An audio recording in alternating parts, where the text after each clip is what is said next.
الحمد للہ وکفا والصلاة والسلام علی عباده الذین اصطفیٰ خصوصاً علی افضلہم وخاتم النبیین محمد الامین وعلی آلہ وصحبہ اجمعین اما بعد فاعوذ باللہ من الشیطان الرجیم بسم اللہ الرحمن الرحیم انما المؤمنون الذین آمنوا باللہ ورسولہ ثم لم يرتابوا وجاہدوا باموالہم وانفسہم فی سبیل اللہ اولئک هم الصادقون صدق اللہ العظیم۔ رب اشرح لی صدری ویسر لی امری واحلل عقدۃ من لسانی یفقہوا قولی۔ اللہم ربنا الہمنا رشدنا واعذنا من شرور انفسنا، اللہم ارنا الحق حقا وارزقنا اتباعہ وارنا الباطل باطلا وارزقنا اجتنابہ، آمین یا رب العالمین۔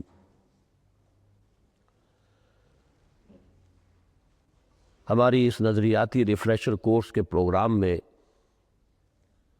سب سے پہلے آپ حضرات نے بڑی تفصیل کے ساتھ مطالعہ کیا ہے میری اس تحریر کا جو مئی 1967 میں سپرد قلم ہوئی تھی اور جون کے میثاق میں 1967 میں پہلی مرتبہ شائع ہوئی تھی۔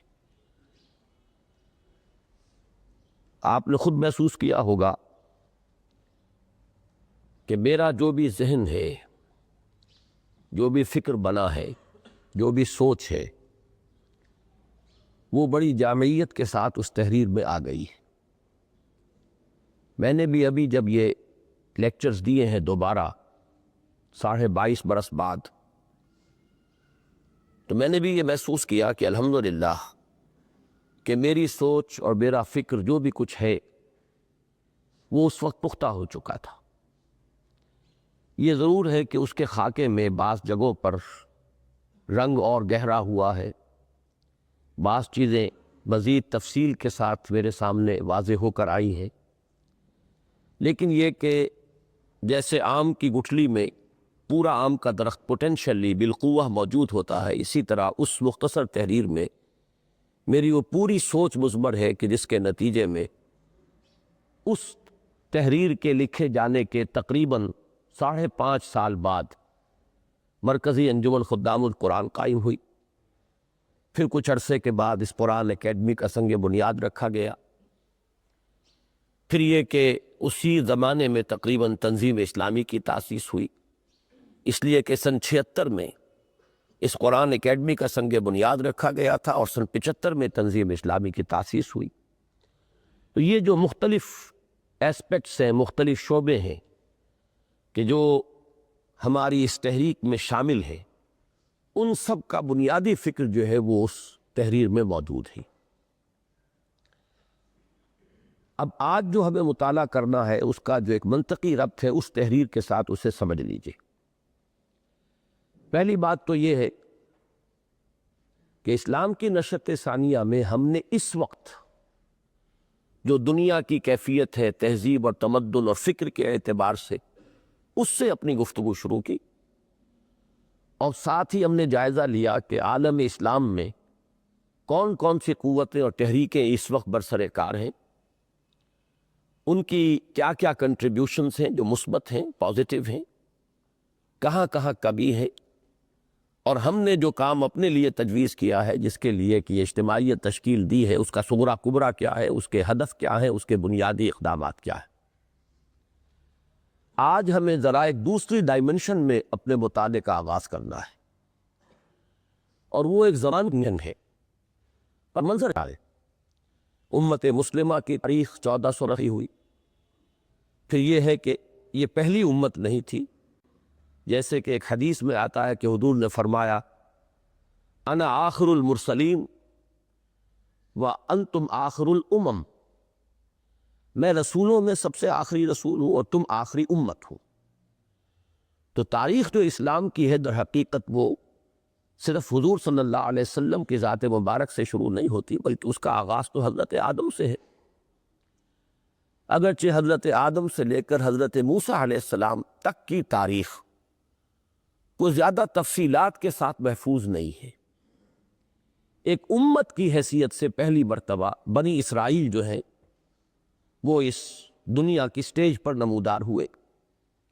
گویا کہ جہاں تک ہمیں معلوم ہے، ہماری معلومات کی حد تک پہلی امت بنی اسرائیل اور دوسری اور آخری امت یہ امت محمد صلی اللہ علیہ وسلم۔ تو ہمیں ذرا تاریخ میں پیچھے کی طرف جا کر جائزہ لینا ہے، اس پوری تحریک کا پس منظر کیا ہے، یہ کن کن مراحل سے گزرتے ہوئے اب ہم تک کہاں پہنچے ہیں۔ تو یوں سمجھیے کہ ایک ڈائمنشن تھی اس وقت کی، مکانی ڈائمنشن کہہ لیجئے اسے، اس کا زیادہ تعلق اس وقت کی سپیج سے ہے۔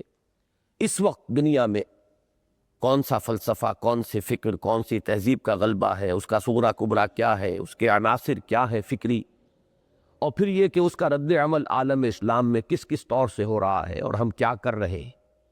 یہ گویا کہ اس وقت موجود الوقت ظروف اور احوال کے اعتبار سے ہمارا تجزیہ اور ہمارا جائزہ اور ہماری تشخیص اور ہماری تجویز۔ لیکن ایک ہے اب ذرا لینئر ڈائریکشن جو ہے ماضی میں پیچھے کی طرف جا کر ہمارے ذہنوں میں خاکہ بن جانا چاہیے، اس لیے کہ ایسا محسوس نہیں ہونا چاہیے کہ گویا کہ ہم کہیں خلا سے ٹپک پڑے ہیں۔ ہماری تحریک یا ہماری یہ کوشش جو ہے، جسے انگریزی میں بولڈ فرام دی بلو کہا جاتا ہے، گویا کہ آسمان سے اچانک کوئی چیز جو ہے وہ ٹپک پڑی، ایسا نہیں ہے، بلکہ اس کی ایک بڑی طویل تاریخ ہے اور اس کا بھی ایک خاکہ ہمارے ذہنوں میں ہونا چاہیے۔ اس سے ایک سینس آف بلونگنگ پیدا ہوتا ہے کہ ہمارا تعلق کس سے ہے، ہم کن کے اخلاف ہیں، ہمارے اسلاف کون تھے، اور پھر یہ کہ ان سب کے مختلف جو ادوار گزرے ہیں وہ کون کون سے۔ ایک دوسرا پہلو اس میں یہ بھی سامنے رکھیں کہ کل تک جو ہماری گفتگو تھی وہ اسلام کی نشأت ثانیہ کے حوالے سے تھی۔ آج سے جو ہم گفتگو شروع کر رہے ہیں وہ مسلمانوں کے عروج و زوال سے متعلق۔ یہ دونوں چیزیں باہم گڈمڈ ہے۔ ایک اعتبار سے یہ کہا جا سکتا ہے کہ انسیپریبل ہے، لا ینفک ہے، انہیں جدا نہیں کیا جا سکتا۔ ایک ہی حقیقت کے دو رخ ہیں، مسلمان، اسلام۔ لیکن ایک نقطہ نظر یہ بھی ہے اور وہ صحیح ہے کہ یہ دو بالکل جداگانہ حقیقتیں ہیں۔ مسلمان اور شے کا نام ہے، اسلام اور شے کا نام ہے۔ ضروری نہیں کہ ایک مسلمان کی زندگی میں اسلام کی صحیح عکاسی ہو رہی ہو۔ ان دونوں چیزوں کو علامہ اقبال نے اپنے دو اشعار میں بہت خوبصورتی سے علیحدہ علیحدہ پیش کیا ہے۔ چنانچہ جو پہلا تصور ہے کہ ایک ہی شے ہے در حقیقت، اس کو انہوں نے غالباً، یہ شکوہ کا شعر ہے، ان کی جو مشہور نظم ہے کہ ہم تو جیتے ہیں کہ دنیا میں تیرا نام رہے، کہیں ممکن ہے کہ ساقی نہ رہے جام رہے۔ گویا کہ ایک مسلمان یہ کہہ رہا ہے اللہ تعالیٰ سے کہ ہماری تو زندگی کا مقصود ہی یہ ہے کہ ہم تیرا نام دنیا میں زندہ رکھنے کے لیے گویا کہ جی رہے ہیں، اس لیے کہ یہ ممکن ہی نہیں کہ ساقی نہ ہو اور جام جو ہے وہ گردش میں آئے۔ تو اصولی اعتبار سے یہ بات صحیح ہے کہ مسلمانوں کو تو اسی لیے زندہ رہنا ہے کہ وہ جام ہدایت قرآن حکیم یا دین اسلام جو اللہ تعالیٰ نے ہمیں دیا ہے، ہمیں اسے گردش میں لانا ہے، تمام اقوام تک پہنچانا ہے، بنی نوع انسان کو اس جام سے سیراب کرنا ہے۔ تو ہم تو جیتے ہیں کہ دنیا میں تیرا نام رہے، کہیں ممکن ہے کہ ساقی نہ رہے۔ اب ساقی ہے امت، کہیں ممکن ہے کہ ساقی نہ رہے جام رہے۔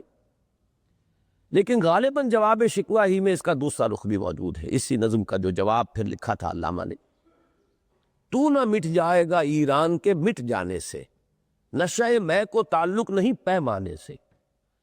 شراب کا نشہ اور شے ہے، پیمانہ اور شے ہے۔ شراب اچھی ہو، پیمانہ چاہے بڑا ہی کوئی جام جم سے یہ میرا جام سفال اچھا ہے، کوئی سفالی کا پیالہ ہی اگر ہو تب بھی کوئی حرج نہیں ہے۔ جام جو اس کے اندر جو کانٹینٹ ہے، جو شراب ہے، وہ اچھی ہونی چاہیے۔ تو در حقیقت یہ ظروف و احوال جو ہے امت کے، اسلام کا اس کے ساتھ کوئی لازمی رشتہ نہیں ہے۔ تو نہ مٹ جائے گا ایران کے مٹ جانے سے، نشہ میں کو تعلق نہیں پیمانے سے۔ بہرحال یہ دونوں چیزیں اپنی جگہ پر ہے، آج کے ہمارے مطالعے میں یہ بات آئے گی بعد میں بھی۔ لیکن اس وقت یہ ذہن میں رکھیے کہ ہم نے اسلام کی نشأت ثانیہ کی جو تحریر جس کا مطالعہ کیا ہے اس میں ذہن میں یہ رکھیں کہ وہاں گفتگو اسلام کے بارے میں اصولی طور پر، اور اسلام کے عروج و زوال کے کوئی دو دور نہیں ہے۔ اسلام تو ایک مرتبہ حضور صلی اللہ علیہ وسلم کی حیات طیبہ میں بتمام و کمال ظاہر ہوا، بتمام و کمال برقرار رہا خلافت راشدہ میں، وہاں سے اس کا زوال شروع ہو گیا۔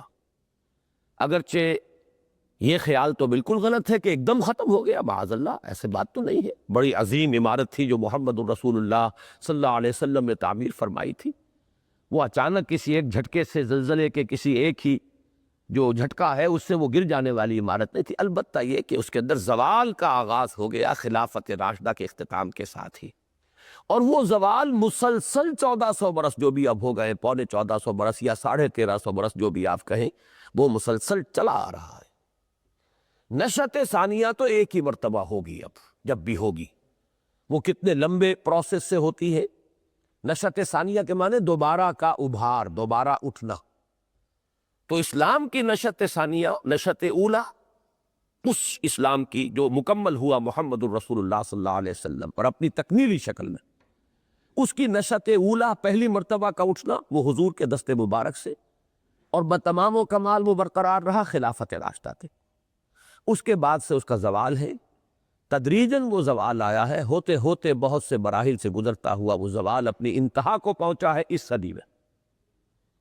لیکن یہ کہ اس کو تو ہم بعد میں پڑھیں گے، اب اس کی تدریجاً ہی وہ نشأت ثانیہ کا پروسیس جو ہے تدریجاً ہوگا ایک ہی مرتبہ۔ گویا کہ اسلام کے عروج و زوال کے دو ادوار نہیں، یہ جو آج ہم پڑھیں گے یہ مسلمانوں کے عروج اور زوال کے دو دور ہیں، ان دونوں کو علیحدہ علیحدہ کر لیجیے۔ اس اعتبار سے وہ حدیث ذہن میں لے آئیے کہ بڑی مشہور حدیث ہے، میں سمجھتا ہوں کہ ہمارے ساتھیوں میں سے اکثر کو یاد ہوگی، کہ حضور نے فرمایا بدأ الاسلام غریبا وسیعود کما بدأ فطوبی للغرباء۔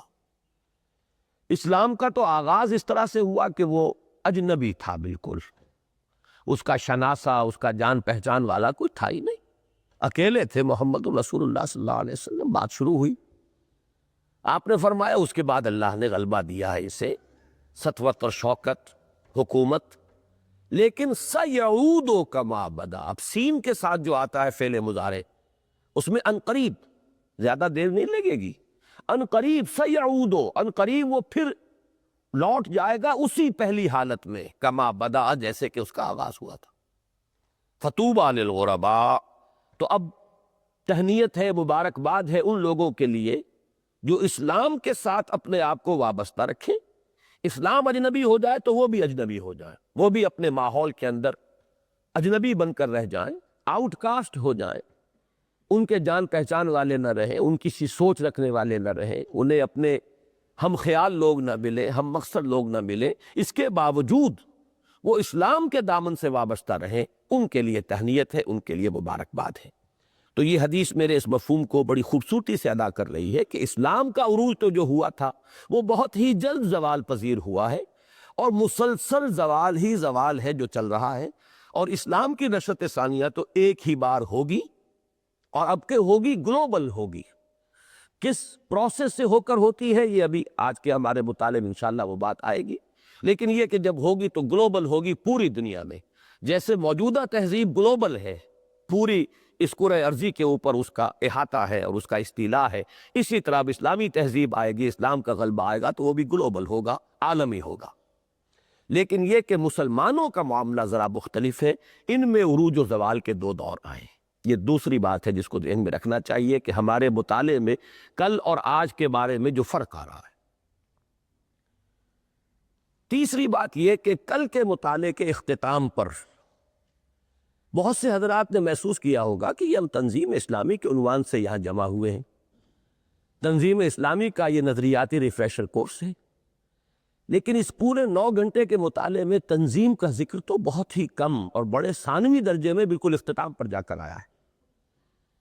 تو آج در حقیقت اس وقت جو ہم بات شروع کر رہے ہیں وہاں سے گویا کہ اس کا کانورس جو ہے، اس کا عکس شروع ہو رہا ہے، اور اس کے لیے تمہیداً میں یہ عرض کر دوں کہ یہ دونوں کام جو ہے در حقیقت پیرلل ہے، ان کے رشتے جڑے ہوئے ہیں آپس میں، وہ رشتہ یہ ہے کہ اسلام کی نشأت ثانیہ کو آپ نے پڑھا تو معلوم ہوا کہ اس کام کے لیے بھی اگرچہ شرط لازم ہے وہ ایک علمی انقلاب، لیکن اس کے لیے لازم ہے عمومی دعوت و تبلیغ کا ایک ادارہ۔ عمومی دعوت و تبلیغ کا وہ ادارہ جب ہم نے تنظیم اسلامی کے تحت قائم کیا تو اس میں بھی یہ بات موجود ہے قرارداد تاسیس میں کہ اس کے لیے ضروری ہے کہ موجودہ دور کے جو ملحدانہ افکار و خیالات ہیں ان کا مدلل ابطال کرنے کے لیے ایسے نوجوان تیار کیے جائیں، ایسے باصلاحیت لوگوں کو تربیت دی جائے کہ جو ان کا مدلل ابطال کر سکا۔ گویا کہ دونوں چیزیں جڑی ہوئی ہیں، اگرچہ ان دونوں کا اینگل آف ویو مختلف ہے۔ یوں سمجھیے کہ یہ میز رکھی ہے، میز ایک ہی ہے، ادھر والے اسے دیکھ رہے ہیں تو یہ سائیڈ انہیں نظر آ رہا ہے، یہ نظر آ رہا ہے، یہ نظر نہیں آ رہا، بلکہ یہ سامنے والا بھی انہیں تھوڑا نظر آ رہا ہے، ادھر والا حصہ۔ اصل ارتکاز توجہ جو ہے ان حضرات کا وہ اس سائیڈ پر، ادھر جو بیٹھے ہیں انہیں یہ سائیڈ بالکل نظر نہیں آ رہا، یہ نظر آ رہا ہے، اور اس سائیڈ میں بھی ارتکاز توجہ ادھر ہے۔ تو شے ایک ہے، لیکن یہ کہ اینگلز آف ویو کے فرق سے اس کی جو بھی نتائج سامنے آتے ہیں ان میں زمین و آسمان کا فرق ہو جاتا ہے۔ وہ اینگل آف ویو کیا ہے؟ جیسا کہ میں نے آپ نے اس کل کے ویڈیو میں سنا ہوگا کہ میں نے کہا ہم آسمان سے چلے ہیں، اس وقت کون سی فضا ہے، اس فضا میں کون سے نظریات ہیں، کون سے افکار ہیں، تہذیب کون سی ہے جو غالب ہے، یہاں سے بات شروع ہوئی and down on the ground ہم پہنچ گئے اب کرنا کیا ہے۔ لیکن اب جو معاملہ شروع ہوگا جس پر کہ تنظیم کے فلسفے کو سمجھنے کا دار و مدار ہے وہ ہے فرام دی گراؤنڈ اپورڈس۔ ایک مسلمان ہے، اس کے سامنے اپنی موت ہے، اپنی قبر ہے کہ جو منہ کھولے ہوئے اس کا انتظار کر رہی، اور ہمیں تو کہا گیا کہ ہر وقت اپنے آپ کو مردوں میں شمار کرو، اُد نفسک من اصحاب القبور، ہر وقت یہ سمجھو کہ شاید کہ اگلا قدم میرا جو ہے وہ قبر کے اندر جانے والا ہے۔ جب تک استحضار موت اس درجے میں نہیں ہوگا انسان کے، دنیا کے ساتھ جو ایک انقطاع قلبی درکار ہے وہ کبھی نہیں ہوگا۔ ہر وقت انسان اپنے آپ کو سمجھے اُد نفسک من اصحاب القبور، شمار کرو اپنے آپ کو قبروں والوں میں کہ گویا کہ تم قبر میں پہنچ چکے ہو یا پہنچا چاہتے ہو۔ تو اب میں ہوں اور میری قبر ہے اور میرا محاسبہ اخروی ہے۔ من مات فقط قامت قیامتہ، جو مر گیا اس کی تو قیامت کھڑی ہو گئی۔ لہذا اس کے اعتبار سے غور، اس میں عامی کا مسئلہ بھی ہے اور خواص کا مسئلہ بھی ہے، جاہلوں کا بھی ہے اور علماء کا بھی ہے، منطقیوں کے ہے اور غیر منطقیوں کا بھی ہے۔ ہر فرد نوع بشر کا معاملہ ہے اخروی نجات، اخروی فلاح، یہ اس کی ضرورت ہے۔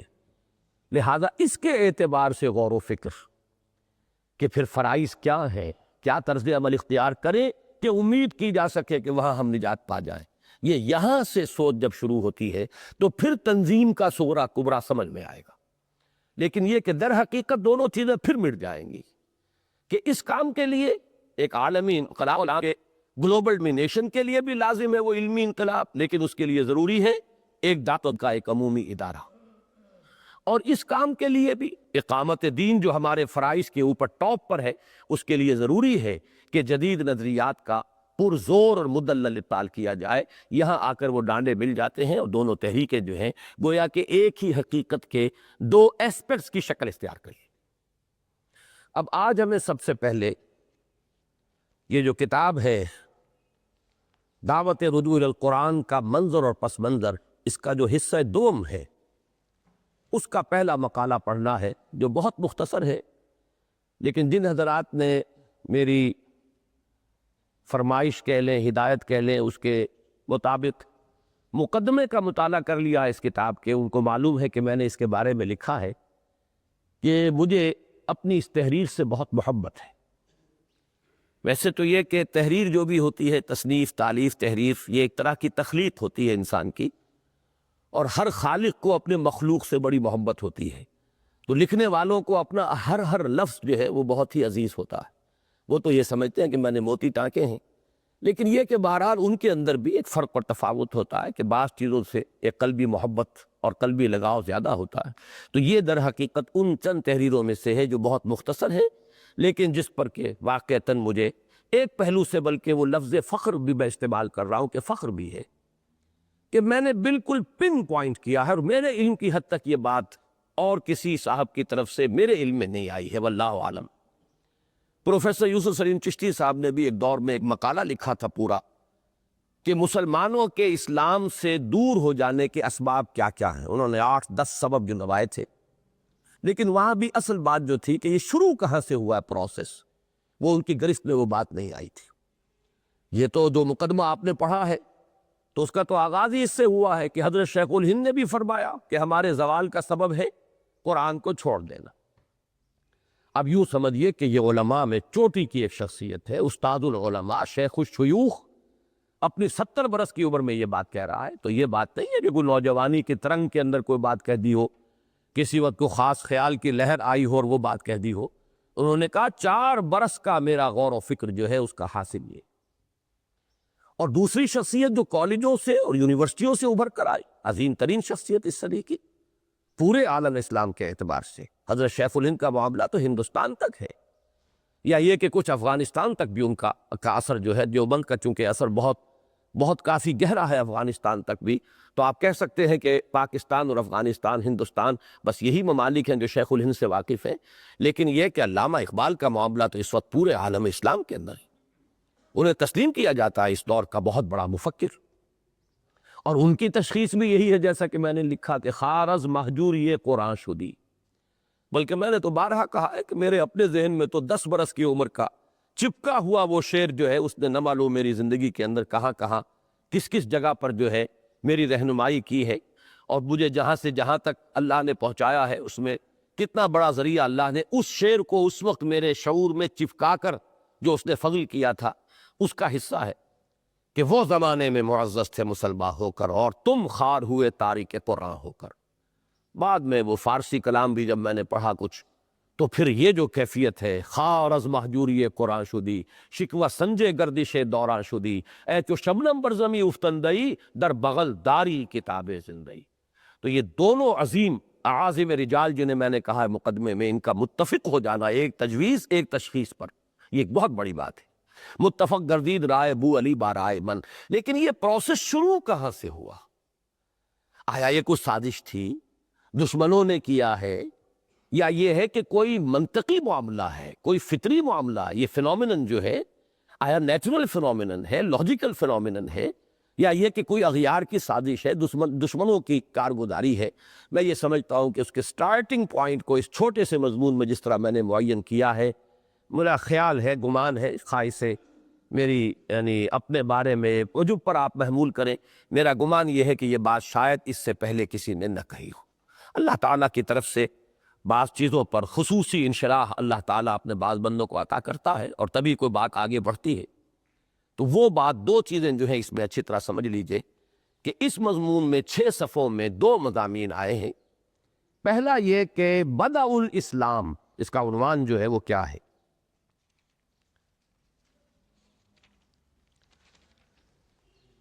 قرآن حکیم قرن اول میں اور اس کے بعد. بدع الاسلام میں اسلام کی 2 عظیم ترین حقیقتیں قرآن حکیم اور جہاد فی سبیل اللہ. قرآن منبع و سرچشمہ ایمان و یقین، اور جہاد ایمان حقیقی کا مظہر اتم. یہ 2 چیزیں، یہ 2 چیزیں اہم ترین تھیں، نمایاں ترین تھیں. اسلام کا یہ اسلام جو حضور صلی اللہ علیہ وسلم سے وہ تکمیلی شکل میں جب دنیا میں آیا ہے، الیوم اکملت لکم دینکم واتممت علیکم نعمتی ورضیت لکم الاسلام دینا کے مطابق اس وقت عظیم ترین حقیقتیں 2 ہی تھیں، قرآن اور جہاد. اب اس کی تفصیل ہے جو پہلے آئے گی. پھر یہ کہ قرآن اور جہاد ان دونوں کے بارے میں جلد ہی کانسیپٹ کیسے تبدیل ہو گئے، کیوں تبدیل ہو گئے، اور وہاں بھی وہی لفظ ہے جلد ہی، سیعودو، وہ سین جو ہے یعودو کے ساتھ وہ میری اس گفتگو کے اندر بھی سمجھیے کہ لگا ہوا ہے کہ یہ تو فوراً ہی ہو گیا تھا، گویا کہ قرن اول ہی کے اندر اس تبدیلی کا آغاز ہو چکا تھا. وہ کیا ہے؟ 2 چیزیں آج آپ کے سامنے آ جائے گی. واقعہ یہ ہے کہ بدع الاسلام میں دین کی اصل اساسی اور بنیادی حقیقتیں 2 ہی تھیں. ایک قرآن حکیم جسے نبی اکرم صلی اللہ علیہ وسلم کے انقلابی جد و جہد کے ضمن میں آلہ انقلاب کی حیثیت حاصل ہے. بقول مولانا حالی اتر کر حرا سے سوئے قوم آیا اور ایک نسخہ کیمیا ساتھ لایا. اور دوسرے جہاد فی سبیل اللہ، جو جامع عنوان ہے آپ کی اس جد و جہد کے مختلف مدارج اور مراحل کا۔ واقعہ یہ ہے کہ یہ قرآن مجید ہی کی گرج اور کڑک تھی جس نے نیند کے ماتوں کو جگایا اور خواب خرگوش کے مزے لوٹنے والوں کو بیدار کیا۔ چنانچہ والعصر ان الانسان لفی خسر اور اقترب للناس حسابهم وهم فی غفلۃ معرضون، زمانہ گواہ ہے تمام انسان خسارے میں ہے۔ اب آپ اندازہ کیجئے کیسی چونکانے والی صدا ہے یہ، اور لوگوں کے لیے ان کے حساب کا وقت قریب آ چکا ہے اور وہ غفلت میں پڑے ہوئے اعراض کیے جا رہے ہیں، ہوش میں نہیں آ رہے۔ یہ چونکا دینے والی صدائیں، اور القارعہ ملقارعہ وما ادراک ملقارعہ، اور الحاقہ ملحاقہ وما ادراک ملحاقہ کی بیدار کن ندائیں ہی تھیں جنہوں نے پورے عرب میں ہلچل مچا دی، اور عم یتساءلون عن النبأ العظیم الذی ھم فیہ مختلفون کی کیفیت پیدا کر دی۔ اب ان آیات کا ترجمہ کروں گا تو وہ تسلسل عبارت کا ٹوٹے گا۔ یہ تو در حقیقت وہ بقول مولانا امیر حسن اصلاحی، یہ ابو الکلامی انداز ہے یہ تحریر کا۔ مولانا ابو الکلام در حقیقت اس کے موجد تھے اور یہ انداز ان کا ہے۔ اس میں پھر یہ ترجمے ورجمے نہیں ہوتے، یہ ان لوگوں کے لیے ہے کہ جو کم سے کم اتنی استعداد تو رکھتے ہوں، ورنہ پھر یہ کہ عبارت کا تسلسل ٹوٹ جاتا ہے۔ یہ تو عبارت کا جز ہے۔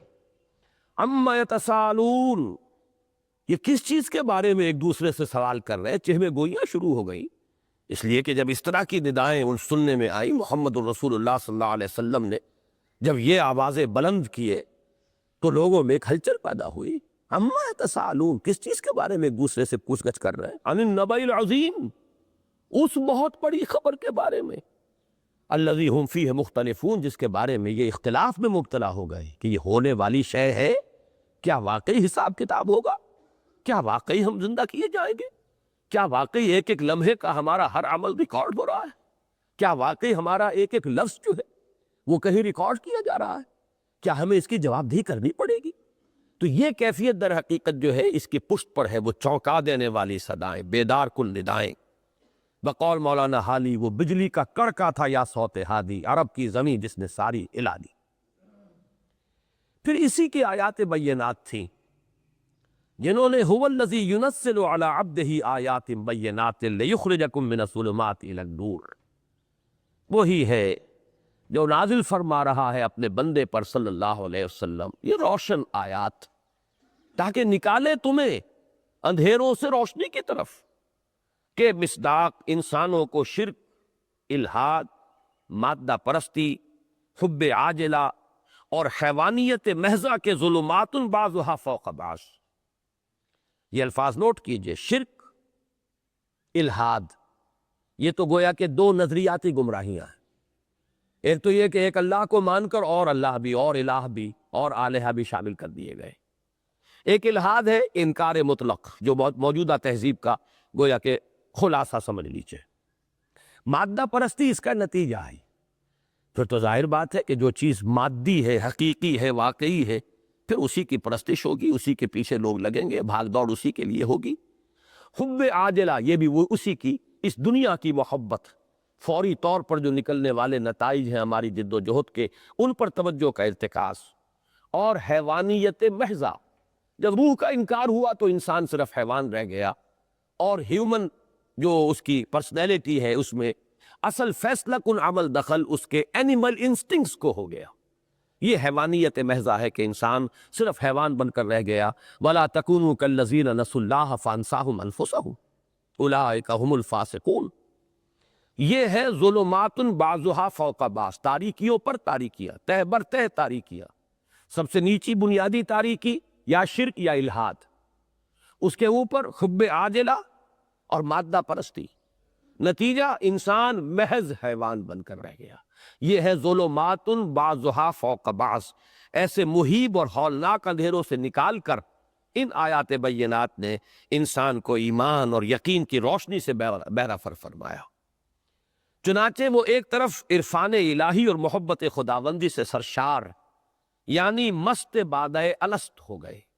الست بربکم قالوا بلا، مست بادہ الست، یہ ہمارے ہاں ادبی طور پر یہ ایک اصطلاح استعمال ہوتی ہے کہ جن کو اپنا وہ عہد یاد ہو یا یاد کر لیں، یاد دلا دیا جائے، یاد آ جائے، پھر وہ اسی کے اندر بس ہو جائے، پھر ان کی پوری زندگی در حقیقت قالو بلا اس کی عملی تفسیر بن جائے۔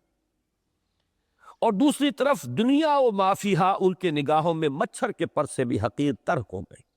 یہ حدیث ہم پڑھ چکے ہیں اسلام کے نشأت ثانیہ میں بھی، کہ حضور نے فرمایا کہ دنیا و مافیہا کی وقت اللہ کی نگاہ میں اگر ایک مچھر کے پر کے برابر بھی ہوتی تو کسی کافر کو وہ یہاں سے ایک گھونٹ پانی کا بھی نہ دیتا۔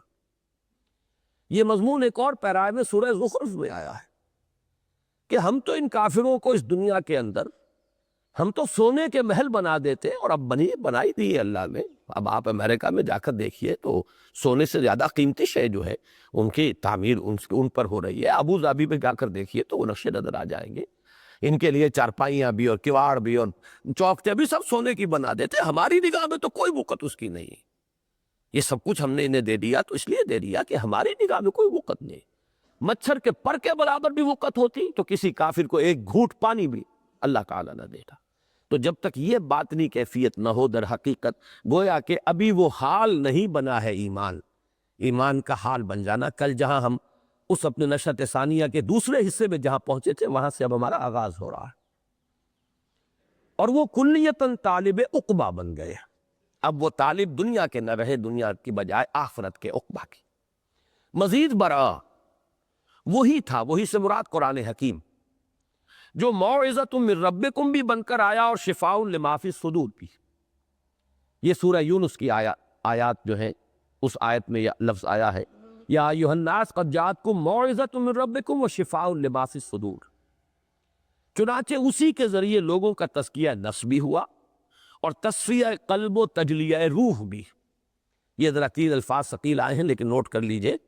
تزکیہ نفس تو عام طور پہ معلوم ہے، تزکیے کے معنی صاف کرنا، رکاوٹوں کو دور کر دینا۔ جب کوئی مالی اپنے باغیچے میں داخل ہوتا ہے تو کچھ پودے اس نے خود لگائے ہیں، چاہتا ہے کہ پروان چڑھے، وہ جھاڑ جکاڑ اگ آئی ہے آپ سے آپ خود رو، اس کو وہ کاٹ کر کھود کر پھینک دیتا ہے۔ یہ تزکیہ ہے، تاکہ زمین میں جتنی قوت ہے نشو و نما کی وہ میرے پودے کو ملے۔ یہ خامخواہ کو طفیلی جو ہے اس کے اندر حصہ بٹا رہے ہیں، تو یہ ہے تزکیہ۔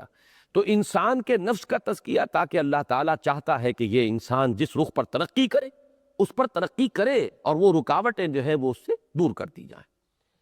تصفیہ قلب صفا سے بنا ہے، دل کو صاف کرنا، اس لیے کہ قرآن مجید میں حدیث میں یہ لفظ آیا ہے کلا بل ران علی قلوبہم ما کانوا یکسبون۔ دلوں کے اوپر زنگ آ جاتا ہے، دلوں پر غبار آ جاتا ہے، دلوں پر پردے پڑ جاتے ہیں۔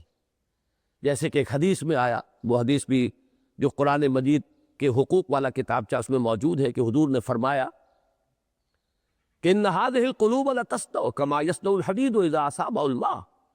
اس دل کے اوپر بھی زنگ آ جاتا ہے جیسے کہ لوہے پر زنگ آتا ہے جب اس پر پانی پڑتا ہے، تو اب اس کی صفائی کی ضرورت ہے۔ تو تصفیہ قلب اور تجلیہ روح، تجلیہ تجلی، اس کے اندر تنویر ہو، روشنی ہو، جلا بخشی جائے اسے، اس کے اندر نور پیدا ہو جائے۔ گویا اب ذرا یہ الفاظ نوٹ کیجئے گا، گویا انذار ہو یا تبشیر، تبلیغ ہو یا تذکیر، موعظت ہو یا نصیحت، تعلیم ہو یا تربیت، تزکیہ ہو یا تصفیہ، تجلیہ ہو یا تنویر، الغرض تطہیر ہو یا تعمیر۔ اب یہ تمام الفاظ جو آئے ہیں ان کو دو کھاتوں میں تقسیم کر لیجئے، تطہیر اور تعمیر۔ تطہیر یہ کہ بری چیزیں جو ہے ان سے پاک کیا جائے، تعمیر جو ہے اچھی چیزیں جو ہے آپ وجود میں لائیں۔ گفت رومی ہر بنائے کوہنا کا آباداں کنن، تو ندانی اولا تعمیر را ویراں کنن۔ پہلے کسی غلط نقش کو مٹایا جائے گا، تب صحیح شے اس کے اوپر جو ہے اس کا نقش قائم کیا جائے گا۔ تو تطہیر ہو یا تعمیر، انذار ہو یا تبشیر، تبلیغ ہو یا تذکیر، موعظت ہو یا نصیحت، تعلیم ہو یا تربیت، تزکیہ ہو یا تصفیہ، تجلیہ ہو یا تنویر، الغرض تطہیر ہو یا تعمیر، محمد الرسول اللہ صلی اللہ علیہ وسلم کا پورا عمل دعوت و اصلاح قرآن مجید ہی کے گرد گھومتا ہے۔ یہ حقیقت ہے جس کو 25 برس سے میں بیان کر رہا ہوں، لیکن میں نہیں سمجھتا کہ اب بھی یہ لوگوں پر پورے طور پر واضح ہو سکی۔ جب قرآن ہمارے فوکس سے باہر نکل گیا دوبارہ اس کو فوکس میں لانا جو ہے آسان کام نہیں ہے۔ ہمارے ہاں تزکیہ نفس کے کچھ اور طور طریقے ہیں، اس میں قرآن کی کوئی اہمیت نہیں، اور بھی کوئی دوسرے میدان ہے، اخلاقیات ہے، اخلاقیات کے اندر بھی قرآن کی اہمیت نہیں ہے۔ فلسفہ اخلاق نہ معلوم کہاں سے فلسفے مستعار لیے گئے، معلوم یہ ہوا کہ ہر میدان سے بے دخل کر دیا گیا ہے قرآن۔ وہ تو صرف ایک کتاب مقدس بن کر رہ گئی، پڑھو اور ثواب حاصل کر دو، اللہ اللہ خیر سن، وہ تو بعد میں آئے گی بات۔ تو اب دوبارہ فوکس میں لانا قرآن کو اور پوری توجہ کا ارتکاز جو ہے آسان کام نہیں، بہت وقت لگے گا ابھی اس پروسیس کو ہم صرف انیشیٹ کر پائے ہیں۔ خود ہمارے ساتھیوں کے ذہن میں بھی ابھی یہ چیز اس طریقے سے ٹھکی ہوئی نہیں ہے کہ جاس یہی ہے سب کچھ، ہمارا ہتھیار یہی ہے، یہ آلہ انقلاب یہ قرآن ہے۔ یہ بات جو ہے ایک دفعہ سمجھ میں آ جاتی ہے، پھر حالات کے دباؤ کے تحت پھر کہیں ادھر ادھر کی کوئی نہ کوئی ہوا چلتی ہے، پھر کوئی تاثر جو ہے ذیل پر قائم ہو جاتا ہے۔ تو اس کو اچھی طرح نوٹ کیجئے، الغرض تطہیر ہو یا تعمیر، محمد الرسول اللہ صلی اللہ علیہ وسلم کا پورا عمل دعوت و اصلاح قرآن مجید ہی کے گرد گھومتا ہے۔ یہی وجہ ہے کہ قرآن حکیم میں ایک نہ دو پورے 4 مقامات پر حضور کے منہج انقلاب کو جن اساسی اصطلاحات کے ذریعے واضح کیا گیا ہے، ان کا اول و آخر خود قرآن مجید ہی ہے، بفہوائے الفاظ قرآنی، یتلو علیہم آیاتہ ویزکیہم ویعلمہم الکتاب والحکمہ۔ اس آیت پر بھی بڑا ظلم کیا ہے، اس کے حصے بکھرے کر دیے، تزکیے کا کوئی تعلق قرآن سے نہیں، حکمت کو بھی علیحدہ کر دیا بعض حضرات نے، ان میں بڑی چوٹی کے لوگ بھی ہیں، اس سے مراد حدیث ہے یا سنت ہے۔ بہت بڑا ظلم ہوا اس آیت پر، حالانکہ در حقیقت یہ قرآن ہی کے 4 حصے، جس پر میرا پورا مضمون جو ہے نبی اکرم صلی اللہ علیہ وسلم کا مقصد بعثت والا جو کتابچہ بڑا خوبصورت شائع ہو چکا ہے، اس میں جو آخر میں جو اس کا حصہ ہے، حضور کے انقلاب کا اساسی منہاج بنیادی، وہ جو مین پاور تیار کی حضور نے، وہ کس طریقے پر تیار کی، وہ 313 کیسے آئے؟ آگے کی داستان تو ہمیں معلوم ہے کہ 313 کو فتح حاصل ہو گئی 1000 پر، لیکن وہ 313 تیار کس پروسیس سے ہوئے تھے؟ اکبر الہ آبادی کے اس شعر کے مصداق کہ خدا کے کام دیکھو بعد کیا ہے اور کیا پہلے، نظر آتا ہے مجھ کو بدر سے غار ہرا پہلے۔ یہ پروسیس غار ہرا سے شروع ہوا تھا، وہاں کی وہ میڈیٹیشنز تھیں، غور و فکر، تفکر، تبتل اللہ، اس کا پھر ظہور ہوا ہے۔ یہ 12-13 برس جو ہے مکی دور کے، اس میں کیا ہوتا رہا ہے؟ یتلو علیہم آیاتہ ویزکیہم ویعلمہم الکتاب والحکمہ، قرآن ہی کو ذہنوں میں، دلوں میں، شخصیتوں کے اندر جو ہے اتارا جا رہا ہے، اسی سے تزکیہ ہوا، اسی سے تجلیہ روح ہوا، اسی سے تصفیہ قلب ہوا، اسی سے تزکیہ نفس ہوا، اسی سے ذہنوں کی تطہیر ہوئی، اسی سے افکار کی اصلاح ہوئی۔ یہ سارا عمل قرآن کے گرد ہے۔ یتلو علیہم آیاتہ ویزکیہم ویعلمہم الکتاب والحکمہ۔ قرآن کا کارنامہ ایک جملے میں بیان کیجئے تو وہ یہ ہے کہ اس نے صحابہ کرام رضوان اللہ تعالی علیہم اجمعین کے دلوں میں ایمان پیدا کر دیا۔ یہ ساری در حقیقت اسی کی شرح ہے۔ یہ سب کیا ہے؟ فقط ایک نقطہ ایمان کی تفسیر ہے۔ یہ سب کچھ جو ہے اس کو جمع کیجئے، ایمان پیدا ہو اور توحید، معاد اور رسالت پر یقین محکم کی کیفیت پیدا کر دیا، جسے ہم نے نشرۃ ثانیہ میں پڑھا ہے، حال بنا دی، صرف قال نہیں، اقرار باللسان نہیں، حال بن گیا، کأنک تراہ فإن لم تکن تراہ فإنہ یراک کی کیفیت۔ لیکن اس سے اس ہمگیر تبدیلی کا اندازہ نہیں ہوتا جو قرآن حکیم کی بدولت ان کی زندگیوں میں برپا ہو گئی تھی۔ اب یہاں بھی بڑے خوبصورت الفاظ آئیں گے آگے۔ پہلے جو آئے تھے انہیں ذہن میں کیجئے، وہ ایک گلدستہ جو ہے وہ نیچے جمع ہو گیا تھا جہاں پھول جو ہے باندھ دیے جاتے ہیں، ان تمام کو ہم نے جمع کیا ایک لفظ میں، ایمان۔ لیکن ایمان کا نتیجہ کیا نکلا ہے در حقیقت؟ اب اس کو پھر الفاظ کے حوالے سے اس کی تفصیل کو سمجھیے۔ اس لیے کہ قرآن نے ان کا فکر بدلا، سوچ بدلی، نقطہ نظر بدلا، اقدار بدلیں، عزائم بدلے، امنگیں بدلیں، شوق بدلے، دلچسپیاں بدلیں، خوف بدلے، امیدیں بدلیں، اخلاق بدلے، کردار بدلے، خلوت بدلی، جلوت بدلی، انفرادیت بدلی، اجتماعیت بدلی، دن بدلا، رات بدلی، حتیٰ کہ تبدل الارض غیر الارض والسماوات، زمین بدل جائے گی اور اس زمین کی شکل میں نہ رہے گی۔ یہ قیامت کے بارے میں آتا ہے، آسمان اس آسمانوں کی موجودہ حیت پر نہ رہیں گے۔ معلوم ہے زمین و آسمان تبدیل کر دیے، آسمان بدلا، زمین بدلی، الغرض پوری کائنات بدل کر رکھ دی۔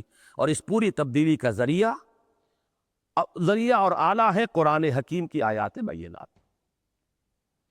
اسی کو یہاں پہ میں نے علامہ اقبال کے دوسرے دو شعر دیے ہیں، لیکن یہاں حقیقت میں آنا چاہیے وہ شعر کہ چوں بجا در رفت جہاں دیگر شود، جہاں چو دیگر شد جہاں دیگر شود۔ اس دو مصروں کے اندر جب یہ قرآن کسی کے اندر اتر جاتا ہے، یہ اندر اتر کر فکر بدل گئی، سوچ بدل گئی، ویلیوز بدل گئی، پہلے ایک چیز اہم نظر آتی تھی اب غیر اہم نظر آتی ہے، پہلے جو بانتہائی غیر اہم تھی اب وہ اہم ترین نظر آ رہی ہے، پہلے موت سے بڑا خوف تھا اب موت کی آرزو ہے، شہادت کی موت تمنا ہے۔ نشان مرد و مومن بات و گویم چمر گایا تبسو بر لب اس۔ تو یہ ہے اندر کا انقلاب، لیکن اس اندر کے انقلاب نے پھر پورے جہان کو بدل کر رکھ دیا۔ ایک انسان میں یہ حقیقی تبدیلی پیدا ہو جائے، پھر یہ تبدیلی باہر کی پوری دنیا کے بارے میں اس کے نقطہ نظر کوئٹیشوں کو بدل دے گی، اور یہی تبدیلی ہے جو فرد سے فرد تک بڑھتی ہوئی ایک اجتماعیت اور جماعت اور تحریک کی شکل میں ہو کر اور پھر ایک نظام کو بدل دے گی، دگرگو کر ڈالے گی۔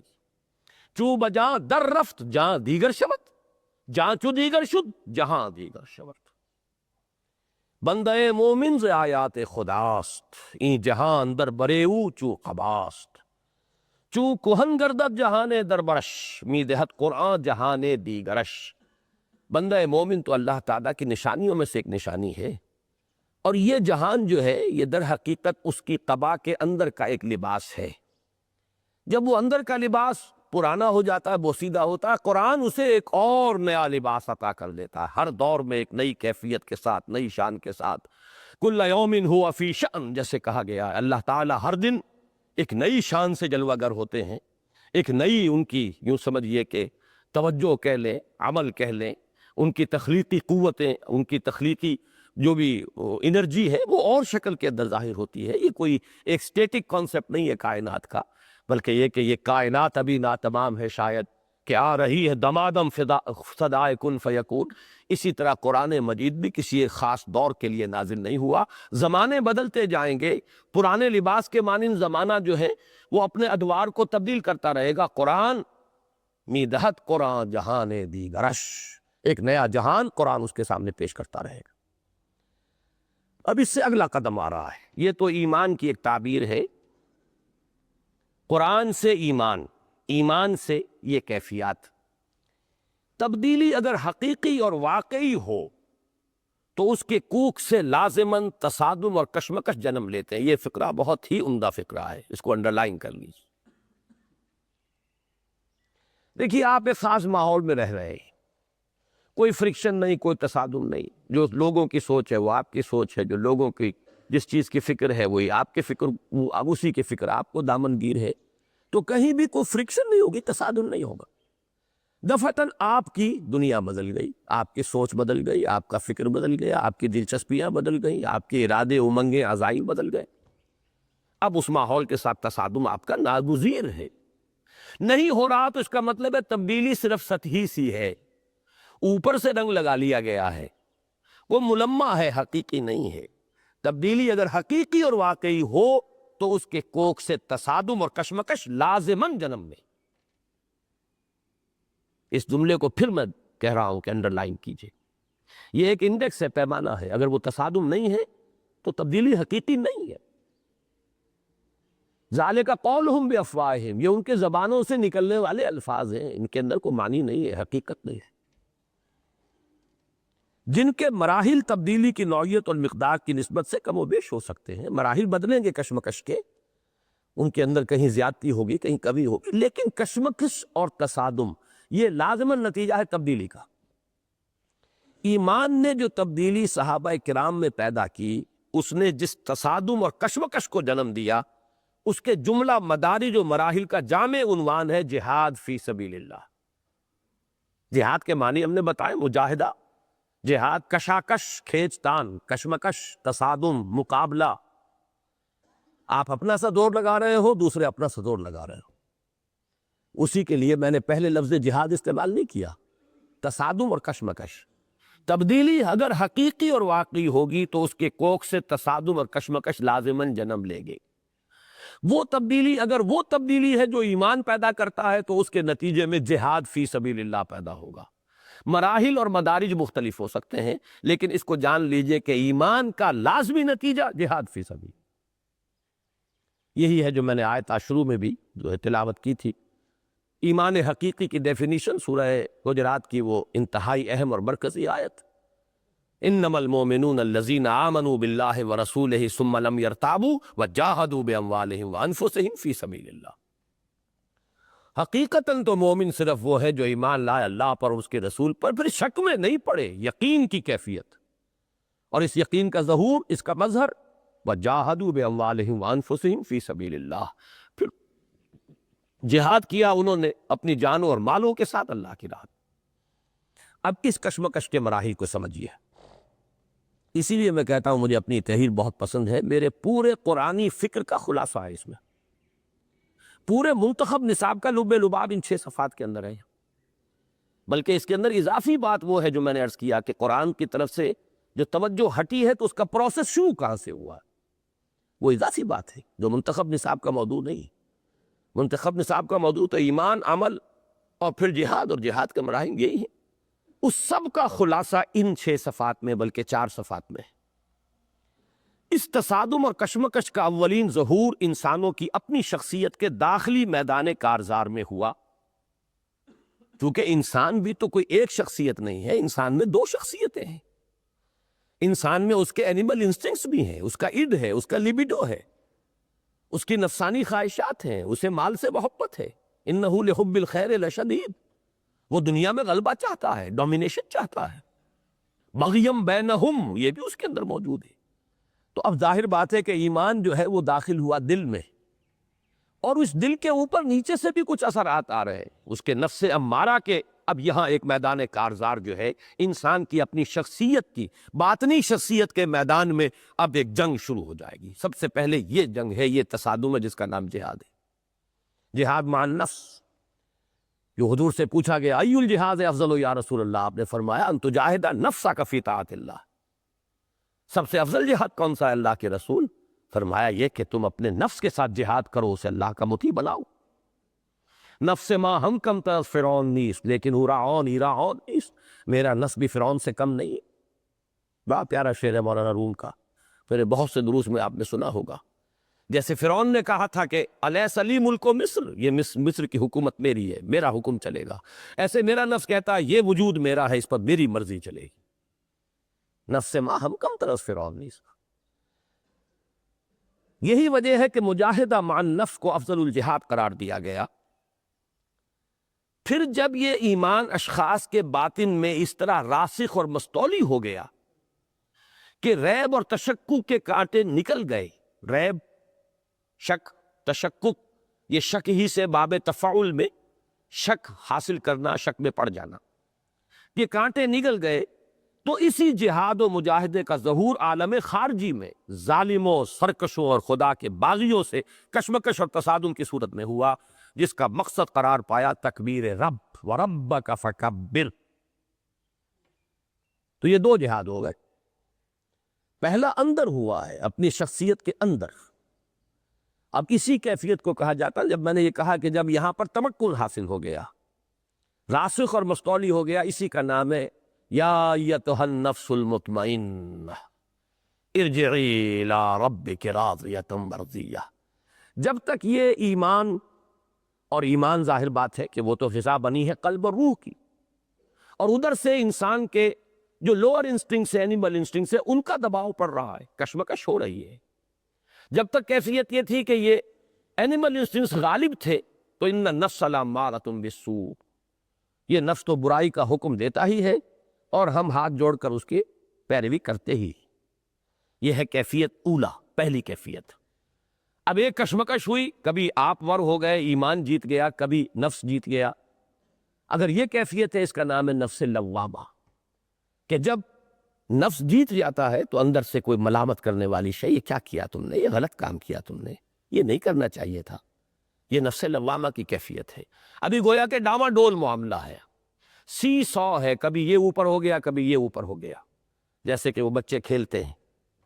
لیکن جب یہ جہاد مع نفس جو ہے، اندر کا جہاد، یہ جب اس کیفیت کو پہنچ گیا کہ قلب اور روح کو غلبہ حاصل ہو گیا، نفس کے اوپر اس کا استیلا، اس کا غلبہ، اس کا تحکم، اس کا کنٹرول، یہ پوری طریقے سے جم گیا۔ اب یہ ہے مطمئن، یا ایھا النفس المطمئنہ ارجعی الی ربک راضیۃ مرضیہ۔ بہرحال یہ تو ہے وہ اندر کی 3 سٹیجز۔ اب یہ باہر نکلا ہے جہاد وہاں سے، تو وہ کیا ہے؟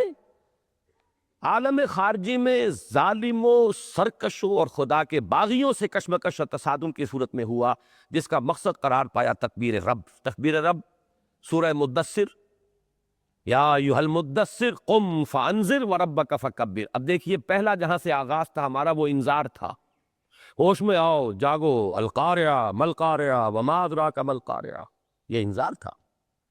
اور دوسرا وربک فکبر، اب یہ تکبیر رب ہے، رب کی بڑائی بالفعل قائم کی جائے، پہلے اس کا چرچا کیا جائے، اعلان کیا جائے، غلغلہ بلند کیا جائے، اور پھر کشمکش کرتے ہوئے جو بھی خدائی کے دعوے دار بن کر بیٹھے ہوئے ہیں ان سے پنجہ آزمائی کر کے، اور اللہ کے کلمے کی سربلندی، اللہ کے دین کا غلبہ، اس کو اسٹیبلش کیا، یہ تکبیر رب ہے۔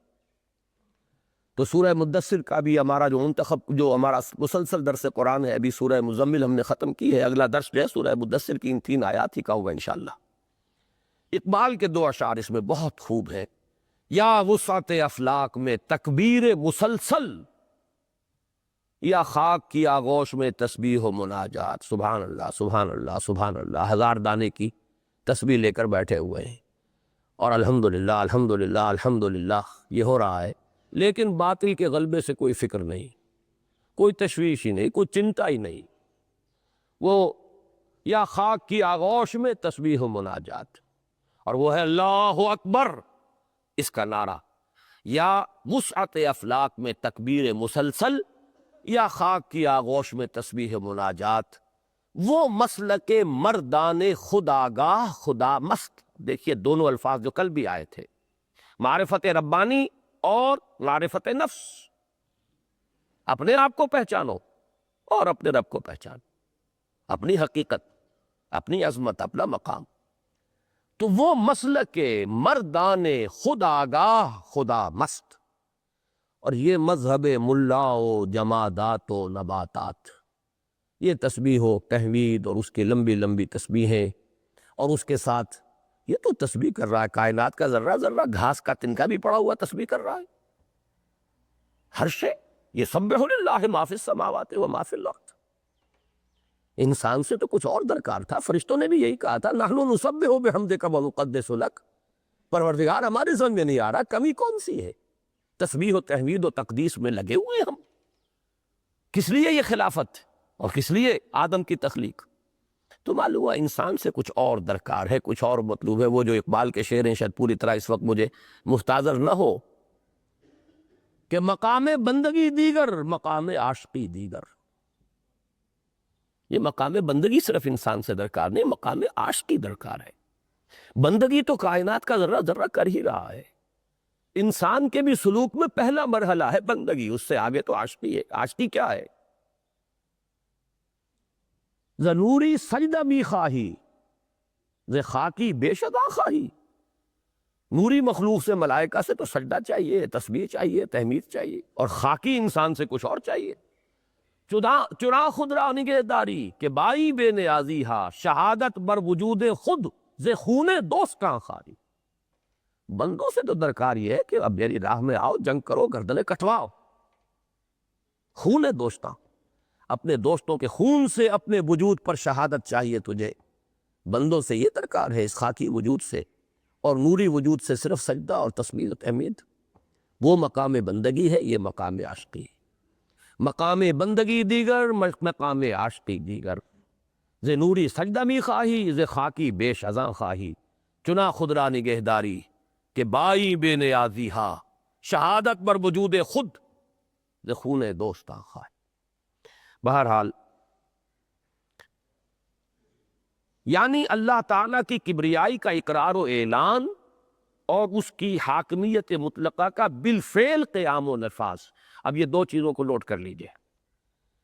تکبیر جب ہم کرتے ہیں، اللہ اکبر کہتے ہیں، تو ایک طرف اقرار و اعلان ہو گیا، ہم نے مانا اللہ سب سے بڑا ہے، ہم نے اعلان کر دیا اللہ سب سے بڑا ہے۔ لیکن اگلا مرحلہ یہ ہے اس اقرار اور اعلان کی تنفیذ، واقعتاً اللہ بڑا ہو جائے، صرف تمہارے کہنے کے اندر بڑا نہ رہے، پورا نظام زندگی اس کے حکم کے تحت آ جائے، تاکہ اس کی مرضی جیسے آسمان پر پوری ہوتی ہے ویسے ہی زمین پر بھی پوری ہو۔ یہ ہے وہ لارڈس پریئر عیسائیوں کی جو ہے، حضرت مسیح علیہ السلام نے جو تلقین فرمائی۔ اب بہرحال یہ جیسا کچھ بھی ہمارے پاس ہے، یہی بائبل ہی ہمارے پاس ذریعہ ہے، اس میں کوئی کمی بیشی ہے، لیکن بہرحال مشکات نبوت کے انوار سے خالی نہیں ہے، بہت سی چیزیں تو صحیح ہے۔ اسی میں یہ ہے لارڈس پریئر میں، دائی کنگڈم کم، اے رب تیری حکومت آئے، thy will be done on earth as it is in heaven, تیری مرضی زمین پر بھی اسی طرح پوری ہو جیسی آسمانوں میں پوری ہو رہی ہے۔ سورج تیرے حکم کے مطابق چل رہا ہے، چاند تیرے حکم کے مطابق چل رہا ہے، ہوائیں تیرے حکم کے مطابق چل رہی ہیں۔ یہ فساد ہے جو زمین میں ہوا ہے، ظہر الفساد فی البر والبحر، زمین کے بحر و بر کے اندر فساد رونما ہو گیا ہے، بغاوت ہے اللہ کے خلاف۔ اس بغاوت کو فروغ کر کے وَيَكُونَ الدِّينُ كُلُّهُ لِلَّهِ، دین کل کا کل پھر اللہ ہی کے لیے ہو جائے، اس کے لیے جہاد یہ اس کی آخری منزل ہے، اور اس کی آخری منزل ہے قتال فی سبیل اللہ، جس کا منتہائے مقصود معین ہوا ان الفاظ میں وَقَاتِلُوهُمْ حَتَّى لَا تَكُونَ فِتْنَةٌ وَيَكُونَ الدِّينُ كُلُّهُ لِلَّهِ، اور جنگ کرتے رہو ان سے یہاں تک کہ فتنہ بالکل فروغ ہو جائے اور اطاعت کلیتاً اللہ ہی کی ہونے لگے۔ ایمان و یقین اور جہاد و قتال کا یہی وہ لزوم باہمی ہے، آپس میں لزوم، لازمہ کہتے ہیں چپک گیا، لازم وہ شے جو چپکی ہوئی ہو، علیحدہ نہ کی جا سکتے، جزو لازم۔ اسی طریقے سے یہ لزوم باہمی، دو چیزیں انسیپریبل ہو جائیں، جڑی ہوئی ہو اس طرح کہ انہیں جدا نہ کیا جا سکے۔ ایمان و یقین اور جہاد و قتال کا یہی وہ لزوم باہمی ہے جس کو نہایت واضح اور واشگاف الفاظ میں بیان کیا گیا قرآن حکیم کی اس آیہ مبارکہ میں، انما المؤمنون الذین آمنوا باللہ ورسولہ ثم لم یرتابوا وجاہدوا باموالہم وانفسہم فی سبیل اللہ اولئک ھم الصادقون۔ مومن تو بس وہی ہیں جو ایمان لائے اللہ پر اور اس کے رسول پر، پھر شک میں نہ پڑے اور جہاد کرتے رہے اللہ کی راہ میں اور کھپاتے رہے اس میں اپنے اموال اور اپنی جانیں، حقیقت میں یہی ہے سچے، یعنی سچے اپنے دعوی ایمان میں۔ واضح رہے کہ اس آیہ مبارکہ کے اول و آخر حصر کا اسلوب بھی ہے، انما بھی کلمہ حصر ہے، اولئک ھم الصادقون میں ہم کی ضمیر جو لائی گئی ہے وہ بھی حصر کے لیے، مومن صرف یہی۔ اور آیہ ما قبل میں اس سے پہلی جو آیت ہے قالت الاعراب آمنا قل لم تؤمنوا ولکن قولوا اسلمنا، آیہ ما قبل میں حقیقی ایمان اور قانونی اسلام کے مابین فرق و امتیاز کا مضمون بھی گویا مومن صادق کی جامع و مانع تعریف قرآن حکیم کی کسی ایک آیت میں مطلوب ہو تو وہ یہی آیت۔ جامع اور مانع کا لفظ جسے کہتے ہیں اس کو سمجھ لیجئے، کسی شے کو آپ ڈیفائن کرنا چاہتے ہیں، ڈیفینیشن کسے کہتے ہیں؟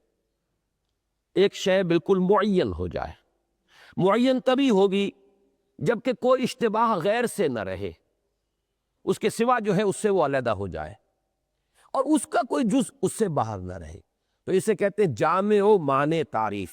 جامع ہے کہ اس شے کے تمام اجزاء اس کے اندر آ جائیں، اس ڈیفینیشن کے اندر، آل ایمبریسنگ، آل انکلوڈنگ، اور مانع ہے کہ کسی اور شے کو اپنے اندر داخل نہ ہونے دے، کوئی اور شے جو ہے اس تعریف کے اندر آ نہ جائے، تو اسے کہیں گے جامع و مانع تعریف۔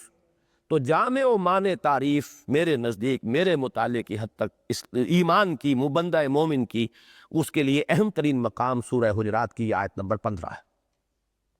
الغرض قرآن کے اصل حاصل ہے ایمان اور یقین، اور ان کا لازمی نتیجہ ہے جہاد اور قتال۔ ان میں سے ایمان و یقین اصلاً ایک معنوی حقیقت اور داخلی کیفیت کا نام ہے۔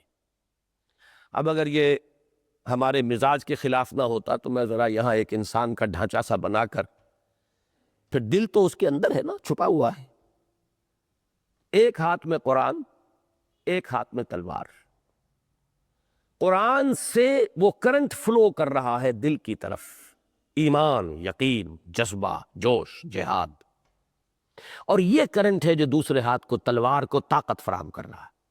تو گویا کہ تین ہوئی بنیادی حقیقتیں: قرآن، ایمان، جہاد۔ اس میں سے ایمان ایک داخلی کیفیت ہے، وہ ایک انسان کی باطنی کیفیت ہے، وہ نظر نہیں آتی۔ لہٰذا عالم ظاہر میں بندہ مومن کی شخصیت کا جو حیولہ سامنے آئے گا وہ کیا ہوگا؟ ایک ہاتھ میں قرآن، ایک ہاتھ میں تلوار۔ یہ ہے بندہ مومن کی شخصیت۔ چنانچہ عالم خارجی میں اسلام کی دو عظیم ترین اور نمایاں ترین حقیقتیں ہیں، قرآن اور جہاد۔ یہی وجہ ہے کہ یہ دونوں ایمان حقیقی کی مستقل علامتوں یعنی سمبلز کی حیثیت رکھتے ہیں، اور مرد مومن کی شخصیت کا جو حیولہ تخیل اور تصور میں ابھرتا ہے، اس کے ایک ہاتھ میں قرآن اور دوسرے ہاتھ میں تلوار لازمی و لابدی۔ اب یہاں سے دوسرا معاملہ شروع ہو رہا ہے۔ گویا کہ جو میں نے کہا تھا کہ میرے یہ منتخب نصاب یا قرآنی فکر کا خلاصہ یہ تو 3 یا 3.5 صفحوں میں آ گیا ہے۔ اب 2.5 صفحوں میں ایک تبدیلی کی طرف پیش قدمی ہے۔ یہ کیفیات سیعودو والی بات، اس کی طرف نقطہ آغاز کیا ہے؟ نبی اکرم صلی اللہ علیہ وسلم کی حیات طیبہ اور خلافت راشدہ کے دوران اسلام کی نشأت اولیٰ، اب یہ لفظ نوٹ کیجئے، نشأت ثانیہ کا موضوع ہے وہ کتابچہ، یہ نشأت اولیٰ کا ذکر ہو رہا ہے۔ نشأت اولیٰ یا غلبہ دین حق کا دور اول، انجمن خدام القرآن کا جو ایک بلاک چھپتا ہے اس میں آپ نے دیکھا ہوگا، تاکہ غلبہ دین حق دور ثانی کے لیے میدان ہموار ہو سکے۔ غلبہ دین حق نہیں ہوا اس کے بعد کبھی، مسلمانوں کا غلبہ ہوا، مسلمانوں کی حکومتیں بنی، مسلمانوں کی تہذیب جو ہے اس کا ڈنکا بجا، مسلمانوں کو شان و شوکت و سطوت حاصل ہوئی، دین حق کا غلبہ نہیں ہوا اس کے بعد۔ وہ تو پہلے ہوا تھا، یا اب ہوگا؟ کب ہوگا، کہاں سے ہوگا، یہ اللہ جانتا ہے، ہوگا لازماً، یہ دوسری بات ہے۔ تو بہرحال تو وہ نشأت اولیٰ اور غلبہ دور حق کا غلبہ دین حق کا دور اول، اور اب نشأت ثانیہ اور غلبہ دین حق کا دور ثانی۔ نبی اکرم صلی اللہ علیہ وسلم کی حیات طیبہ اور خلافت راشدہ کے دوران اسلام کی نشأت اولیٰ یا غلبہ دین حق کا دور اول بلا شائبہ ریب و شک نتیجہ تھا صحابہ کرام کے تعلق قرآن اور جذبہ جہاد کا۔ لیکن یہ بھی ایک ایسی تاریخی حقیقت ہے جس سے انکار ممکن نہیں کہ جیسے ہی اسلام نے ایک مملکت اور سلطنت کی صورت اختیار کی، ان دونوں کی حیثیت ثانوی ہو کر رہ گئی۔ اب یہ سلطنت اور مملکت دور خلافت راشدہ کو اس سے خارج کر دیجئے، کہنے کو وہ بھی ایک حکومت تھی، لیکن اسی لیے ہم کہتے ہیں خلافت راشدہ کو خلافت علی منہاج النبوہ۔ وہ کوئی قوم کی حکومت کسی کی نہیں تھی، وہ کوئی امپیریلزم نہیں تھا معاذ اللہ، وہ کسی قبیلے کی بالادستی نہیں تھی، وہ تو وہی دور سعادت جو ہے، دور نبوت، اسی کی کنٹینویشن ہے۔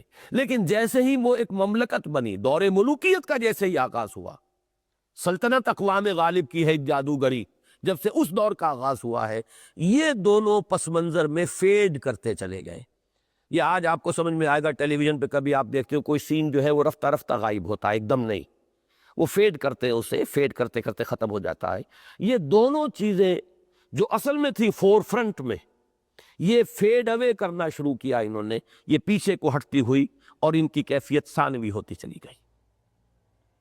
اور ایسا ہونا ایک حد تک منطقی اور فطری بھی تھا۔ یہ ہے وہ بات جو میں کہہ رہا ہوں کہ میرے علم کی حد تک اس نقطے پر شاید اس سے پہلے کسی شخص کی توجہ نہ ہوئی ہو۔ اس لیے اب یہاں پہ دلائل سمجھیے۔ ایک طرف تو کسی مملکت یا شہریت میں، مملکت یا سلطنت میں اولین اور اہم ترین مسئلہ شہریت کا ہوتا ہے، جو ایک خالص قانونی مسئلہ ہے۔ کون شہری ہے، سٹیزن ہے، کون نہیں ہے، اصل تو فیصلہ اس کا ہوگا۔ اور سٹیزن شپ کا فیصلہ جو ہے وہ ظاہر پر ہو سکتا ہے، باطن پہ تو ہو ہی نہیں سکتا۔ ایمان ہے کہ نہیں ہے، اس سے بحث نہیں ہو سکتی، اسلام ہے کہ نہیں ہے، اس سے بحث ہوگی۔ لہذا وہ ایمان بیک گراؤنڈ میں گیا، اسلام سامنے آیا، اس لیے کہ اسلام ہے جو بنیاد ہے اسلامی ریاست کی، شہریت اور اسلامی معاشرے کی رکنیت کی۔ کسی عورت مسلمان لڑکی سے کوئی شخص نکاح کرنا چاہتا ہے، طے کرنا پڑے گا مسلمان بھی ہے کہ نہیں، مومن ہے کہ نہیں، ہے تو اس کے دل میں جھانک کر دیکھنے کا کوئی امکان ہی نہیں۔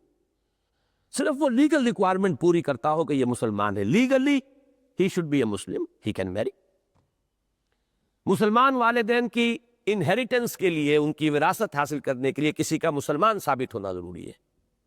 مومن ہے نہیں ہے، متقی ہے نہیں ہے، یہ ساری باتیں ثانوی ہیں. مسلم ہے یا نہیں، اس پر بحث ہوگی ساری. تو جب یہ معاملہ اب ایک تحریک سمجھیے، جب تحریک سے آگے چل کر اس نے ایک مملکت اور سلطنت کی حیثیت اختیار کی، تو پہلی بات تو یہ کہ ایک طرف تو کسی مملکت یا سلطنت میں اولین و اہم ترین مسئلہ شہریت کا ہوتا ہے، جو ایک خالص قانونی مسئلہ ہے، جس میں تمام تر بحث انسان کے ظاہر سے ہوتی ہے، باطن سے کوئی سروکار ہی نہیں ہوتا. گویا بقول علامہ اقبال، بندوں کو گنا کرتے ہیں، تولا نہیں کرتے. مزید برآں دوسری چیز، اس کا اصل موضوع نظم و نسق اور امن و امان کا ہوتا ہے، جس کے اعتبار سے بنیادی اہمیت قانون اور ضابطے کو حاصل ہوتی ہے، نہ کہ مکارم اخلاق یا مواعظ حسنہ کو. حکومت کے اعتبار سے تو نظم و نسق ہو، اس کے لیے قانون، چور کا ہاتھ کاٹا جائے، ڈاکے کی سزا دی جائے، زنا پہ رجم کیا جا رہا، اس کی حیثیت ہوگی نا. اب مواعظ حسنہ اور اخلاق، مکارم اخلاق، یہ تو پھر علماء کا کام ہے، صوفیاء کا کام ہے، وہی کرتے پھریں. گورنمنٹ کے لیول پر ان چیزوں سے بحث نہیں ہوتی. وہاں تو قانون، قاضی، مفتی، قضاء کا شعبہ، افتاء کا شعبہ، اس کی اہمیت ہو. حتیٰ کہ اس اعتبار سے قصاص عفو پر مقدم ہو جاتا ہے. یہ دونوں چیزیں ہمارے دین میں، قصاص بھی ہے، بدلہ بھی، عفو بھی ہے. لیکن عفو ایک باطنی ترفع کا ذریعہ بنتا ہے.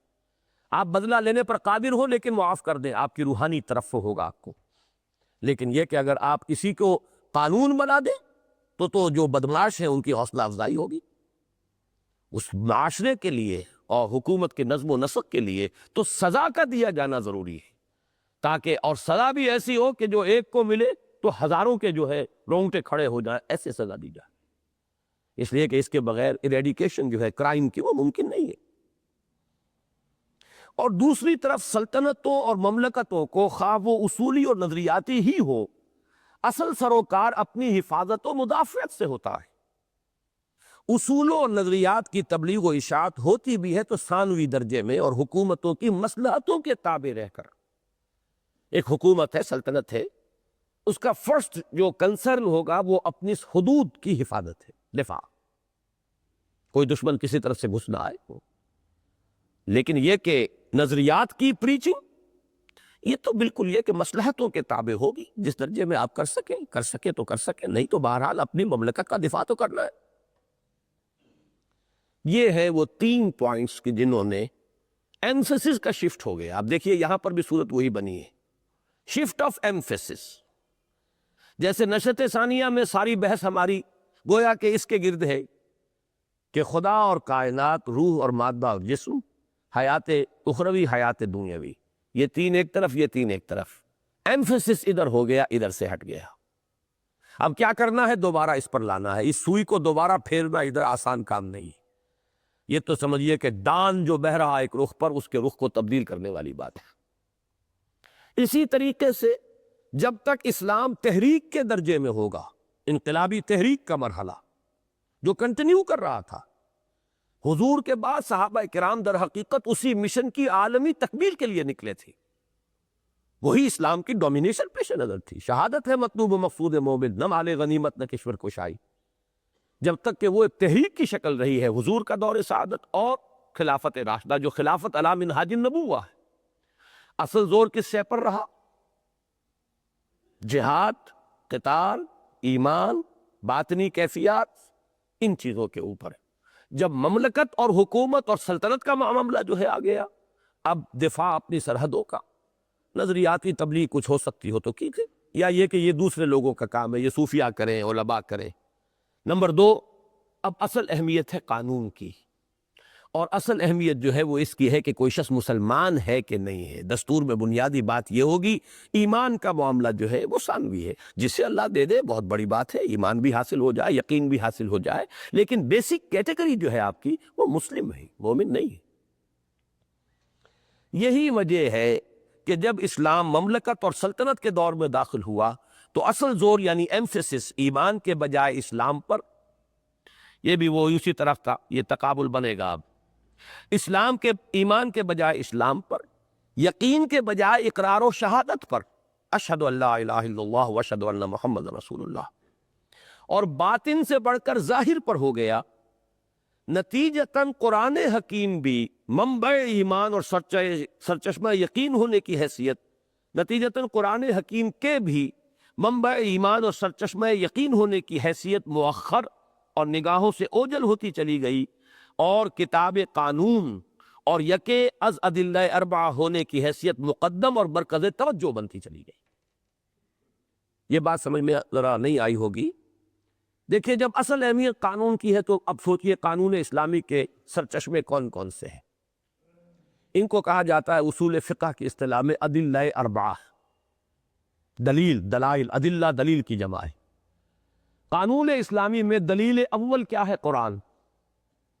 دلیل دوم سنت رسول، دلیل سوم اجماع، دلیل چہارم قیاس۔ اب معلوم یہ ہوا قانون جب ان چار چیزوں پہ، چار بنیادوں پر کھڑا ہے تو قرآن تو چار میں کا ایک ہو گیا، اس کی حیثیت خود بخود پیچھے چلی گئی۔ اور دوسرے یہ سمجھیے قرآن مجید کا، کل قرآن کا میں یہ سمجھتا ہوں کہ 30واں حصہ بمشکل ہوگا جو احکام فقہی پر مشتمل ہے۔ سارے جمع کر لے تو ایک پارہ نہیں بنے گا، میں تو کہتا ہوں شاید آدھا پارہ بنے بمشکل۔ باقی سارا قرآن ایمان کے دلائل و براہین پر، اخلاقی تعلیمات پر، جہاد کی ترغیب پر، مراتب اعلیٰ جو ہے ان کی تشویق پر، سارا قرآن تو اس پر ہے، آخرت کی ترجیح پر۔ وہ سارا قرآن جو ہے اس کانٹیکسٹ میں اب کی ریلیونٹ ہے۔ ایک وہ شخص جو بنیادی طور پر فقیہ ہے، جو قاضی ہے، جو قانون کی دلچسپی رکھتا ہے، قرآن مجید کے صرف اس حصے سے اس کی دلچسپی ہوگی کہ جس سے کوئی حکم فقہی مستنبط ہوتا ہو۔ یہی وجہ کہ بعض تفسیریں لکھی گئی ہیں صرف ان آیات پر مشتمل کہ جن سے کوئی نہ کوئی حکم فقہی جو ہے وہ اس کا استنباط کیا گیا۔ ان کو احکام القرآن کہا جاتا ہے۔ دو بہت مشہور ہیں، جساس رحمہ اللہ کی ایک تصنیف احکام القرآن، اور ابن عربی مالکی۔ ایک ابن عربی فلسفی اور صوفی ہے، یہ ابن عربی جو ہے یہ فقیہ ہے مالکی مسلک کے، تو ان کی کتاب احکام القرآن، اس کا بھی نام ہے، اس کا بھی نام۔ انہوں نے بقیہ آیتوں کا ترجمہ یعنی کوئی تفسیر کی ہی نہیں، ہر صورت میں سے وہ چلتے ہیں تو وہ آیتیں جن سے کہ کوئی حکم مستنبط ہوتا۔ یہ میں صرف مثال کے طور پر دے رہا ہوں، اوپر تنقید نہیں کر رہا، وہ کرنے کا کام تھا، وہ ایک نیچرل ایک تقاضا تھا، وقت کی ایک ضرورت تھی، اور اس وقت کی ضرورت کو سب سے بڑھ کر پہچانا ہے امام ابو حنیفہ رحمۃ اللہ علیہ نے۔ انہوں نے پوری باڈی بنائی، بحث و تمہیز، گفتگو ہو رہی ہے، مختلف آراء کا تقابلہ ہو رہا ہے، توازن ہو رہا ہے، موازنہ ہو رہا ہے، دلائل دیے جا رہے ہیں، اور پھر نتائج جو ہے مرتب کیے جا رہے ہیں، اس لیے کہ واقعتاً جب اسلام ایک مملکت بن گیا، you need law and that law should be codified. اس لیے کہ فیصلے کرنے ہیں، ایک قاضی بیٹھا ہوا ہے، وہ کس کے مطابق فیصلہ کرے گا؟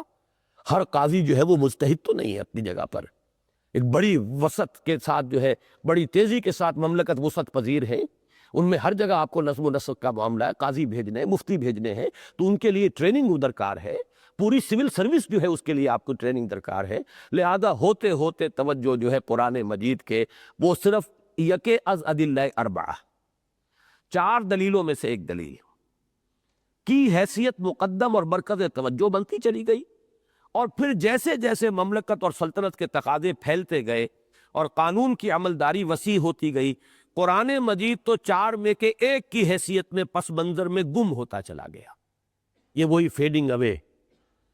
یہاں ایک شعر میں نے لکھا ہے حضرت اکبر کا، اکبر الہآبادی: صوم ہے ایمان سے، ایمان غائب، صوم گم، قوم ہے قرآن سے، قرآن رخصت، قوم گم۔ یہ گم کے لفظ سے مجھے یہ شعر ذہن منتقل ہوا، تو یہ شعر میں نے آپ کی تفنن طبع کے لیے درج کر دیا ہے، ورنہ براہ راست اس کا کوئی رابطہ نہیں ہے اس میرے مضمون سے، لیکن شعر اچھا ہے۔ اور توجہات حدیث اور فقہ پر مرتکز ہو کر رہ گئیں۔ یہ کیوں؟ اصل ضرورت تھی اب قانون کی، نماز صحیح ہوئی کہ نہیں ہوئی، نماز کی رکعتیں کتنی ہیں، پہلے وضو بھی صحیح ہوا کہ نہیں ہوا، اس سے بھی پہلے وضو کے لیے پانی بھی صحیح تھا کہ نہیں تھا۔ لہذا تو بات یہاں سے شروع ہوگی، پانی کون سا پاک ہوتا ہے، کون سا پانی ناپاک ہو جاتا ہے، پھر اس کے وضو کی کیا شرائط ہیں، اس کے مستحبات کیا ہیں، فرائض کیا ہیں، سنن کیا ہے، وغیرہ وغیرہ۔ تو اب آپ نے دیکھا میں نے یہاں بریکٹ کیا قرآن اور حدیث کو، اس کو سمجھ لیجئے قرآن اور نہیں، قرآن اور حدیث نہیں، حدیث اور فقہ، یہ بریکٹڈ ہے۔ حدیث کا بھی اصل موضوع جو ہے فقہ ہے۔ در حقیقت فقہ ہی کا یوں سمجھیے دو سکولز آف تھاٹ پیدا ہوئے۔ ایک سکول آف تھاٹ یہ تھا کہ ہمیں استنباط، عقلی دلیل، قیاس، اس پر توجہ زیادہ کرنی چاہیے۔ ایک یہ تھا کہ نہیں صاحب، ہمیں تو حدیث رسول، کمزور بھی ہو تو حدیث رسول جو ہے وہ ہمارے اعلیٰ ترین قیاس سے بھی یقیناً وہ برتر ہوگی، چونکہ حدیث حضور کی ہے صلی اللہ علیہ وسلم۔ اب یہ دو ذوق تھے، ایک ذوق اہل حدیث کا یا اصحاب روایت کا ذوق ہے، ایک جن کو کہا گیا یہ اصحاب قیاس ہے۔ یہ دو ہمارے ہاں گروہ بنتے چلے گئے۔ حدیث کی جتنی کتابیں جمع ہوئی ہیں، مجتمع کی گئی ہیں، جتنے مجموعے، وہ بھی فقہ کی کتابیں اصل میں۔ موطا امام مالک سب سے پہلی کتاب ہے، وہ فقہ کی کتاب ہے، وہی ابواب فقہ کے جو ہوتے ہیں وہیں سے وہ شروع ہوتی۔ بخاری کتاب فقہ کی کتاب ہے، انہوں نے اپنے فقہی مسلک کے مطابق مرتب کیا ہے، اور اپنی رائے کو، جس کو کہتے ہیں ہمارے اہل علم فقاہت جو ہے حضرت امام بخاری کی، وہ ان کے تراجم ابواب میں ہے، وہ جو عنوان قائم کرتے ہیں اس سے پتہ چل جاتا ہے کہ یہ حدیثیں یہاں کیوں لائے ہیں، اور در حقیقت کس فقہی مسئلے میں یہ اپنا رجحان کس طرف ثابت کر رہے ہیں۔ تو اصل میں یہ دونوں چیزیں در حقیقت موضوع ایک ہی ہے ان کا۔ وہ اخلاق سے متعلق حدیثیں وہ کہیں آ جائیں گی، وہ بھی آئیں گی انہی فقہی چیزوں کے ذیل میں کہیں آئیں گی۔ دین کی حکمت کے موٹے موٹے جو موتی ہے، بڑے بڑے قیمتی ہیرے، وہ بھی ایسے بکھرے ہوئے ملیں گے، ان کو آپ کہیں ان کو ابواب کے اندر درج نہیں پائیں گے آپ۔ ابواب تو وہی ہوں گے کہ جو ابواب ہیں فقہ کی کتابوں۔ تو قرآن اور ادھر حدیث اور فقہ کو بریکٹ کر لیجئے، در حقیقت یہ ایک ہی شے ہے جس کے کہ دو انداز فکر ہیں، دو رجحانات ہیں، دو مزاج ہیں، اس کے سوا ان میں فرق نہیں ہے۔ اور قانون اسلامی کا جو بمبا اور سرچشمہ ہے بیسیکلی وہ تو در حقیقت حدیث ہے۔ قرآن کا تو بہت تھوڑا حصہ ہے، کتنے احکام قرآن سے آپ نکالیں گے؟ اصل میں تو اس قرآن کی روح کے مطابق حضور نے جب اس کی تعمیل کی، ایک نظام قائم کیا، تمام معاملات کو اس پر استوار کیا، تو حضور کا عمل قول یا فعل یا تقریر، یہ حدیث کی تعریف ہے۔ جو آپ نے کچھ فرمایا ہو کہ یوں کرو یا یوں نہ کرو، یا آپ نے خود کیا ہو، یا یہ کہ آپ کے سامنے کوئی کام کیا گیا اور آپ نے روکا نہیں، یہ تقریر کہلاتی ہے۔ ان چیزوں کو جمع کیا گیا اس لیے کہ قانون کی بنیاد یہ بنے گی، اگر آپ روک دیتے تو وہ حرام کے درجے میں آ جاتا، نہیں روکا اس کا مطلب سند حاصل ہوئی کہ حضور کے سامنے کام ہوا ہے، آپ نے اسے برقرار رکھا۔ جسے ہم برقرار رکھنا کہتے ہیں وہ ہے اس اصطلاح میں تقریر۔ تو حضور کا قول، حضور کا فعل، حضور کی تقریر، یہ ہے حدیث۔ اور سارا جو فقہ کا معاملہ وہ یہیں سے تو چلتا ہے۔ قرآن مجید میں تو کچھ اصول ہیں، کچھ فنڈامنٹلز ہیں، زیادہ سے زیادہ یہ کہا جا سکتا ہے کہ فیملی لاز میں بڑی تفصیلی احکام جو ہے قرآن نے دیے ہیں، باقی ریاست، حکومت، سیاست، معیشت، معاشرت بہت کم جو ہے قرآن مجید کے اندر آپ کو ملیں گے۔ اصول ملیں گے، ڈائریکٹیو پرنسپلز ملیں گے، فنڈامنٹلز ملیں گے، لیکن تفصیلی احکام تو حدیث میں ہے، یا پھر جو ہمارے وہ مسلک تھا جس نے قرآن سے، حدیث سے استنباط کر کے اور ان خلا کو پر کیا ہے، اور اس کے اندر ان کا رجحان قیاس کی طرف تھا، تو وہ گویا کہ اصحاب قیاس جو ہے وہ شمار ہوئے۔ تو فقہ اور حدیث در حقیقت ایک ہی شے کے دو رخ ہیں۔ تو پھر پڑھیے یہ پیرا۔ یہی وجہ ہے کہ جب اسلام مملکت اور سلطنت کے دور میں داخل ہوا تو اصل زور، ایمفیسس ایمان کے بجائے اسلام پر، یقین کے بجائے اقرار و شہادت پر، اور باطن سے بڑھ کر ظاہر پر ہو گیا۔ نتیجتاً قرآن حکیم کے بھی منبع ایمان اور سرچشمہ یقین ہونے کی حیثیت مؤخر اور نگاہوں سے اوجھل ہوتی چلی گئی، اور کتاب قانون اور یکے از ادلہ اربعہ ہونے کی حیثیت مقدم اور مرکز توجہ بنتی چلی گئی۔ اور پھر جیسے جیسے مملکت اور سلطنت کے تقاضے پھیلتے گئے اور قانون کی عملداری وسیع ہوتی گئی، قرآن مجید تو چار میں سے ایک کی حیثیت میں پس منظر میں گم ہوتا چلا گیا، اور توجہات حدیث اور فقہ پر مرتکز ہو کر رہ گئیں۔ ستم بالائے ستم، یہ بہت اہم اب نکتہ آ رہا ہے۔ قرآن جب پس منظر میں گیا تو ٹوٹلی گیا نا پس منظر میں۔ نتیجہ کیا نکلا کہ اس کا فلسفہ اخلاق، اس کا فلسفہ ایمان، ایمان کے لیے اس کے دلائل، اس کا استنباط، اس کا تزکیہ نفس کا طریق، اس کی نفسیات، یہ ساری چیزیں بھی تو پس منظر میں گئی۔ جب ایز اے ہول پس منظر میں فیڈ کر رہا ہے نتیجہ یہ کہ خلا پیدا ہوا. اس خلا کو بھی ستم بالائے ستم یہ ہے کہ اب ادھر ادھر سے مستعار چیزیں مانگ کر خلا پر کیا گیا. اس میں سمجھتا ہوں کہ یقیناً چشتی صاحب کا وہ مضمون کہیں مل گیا مجھے، میں نے کہا تو تھا تلاش کیا جائے، ملا نہیں ہے تو اسے دوبارہ ہم شائع کر دیں گے عنقریب کسی پرچے میں، حکمت میں یا حکمت میں انشاءاللہ. بہت قیمتی مضمون تھا، اور ان کا زور اس پر تھا کہ جب عالم اسلام میں ملوکیت اور سرمایہ داری دو چیزیں راسخ ہو گئی تو یہ کانشس ایفرٹ تھی، جان بوجھ کر قرآن کو بند کیا گیا ہے تاکہ یہ حقائق لوگوں کے سامنے نہ آئے قرآن کی تعلیمات کی، ورنہ وہ ہمیں کوسچن کریں گے، چیلنج کریں گے.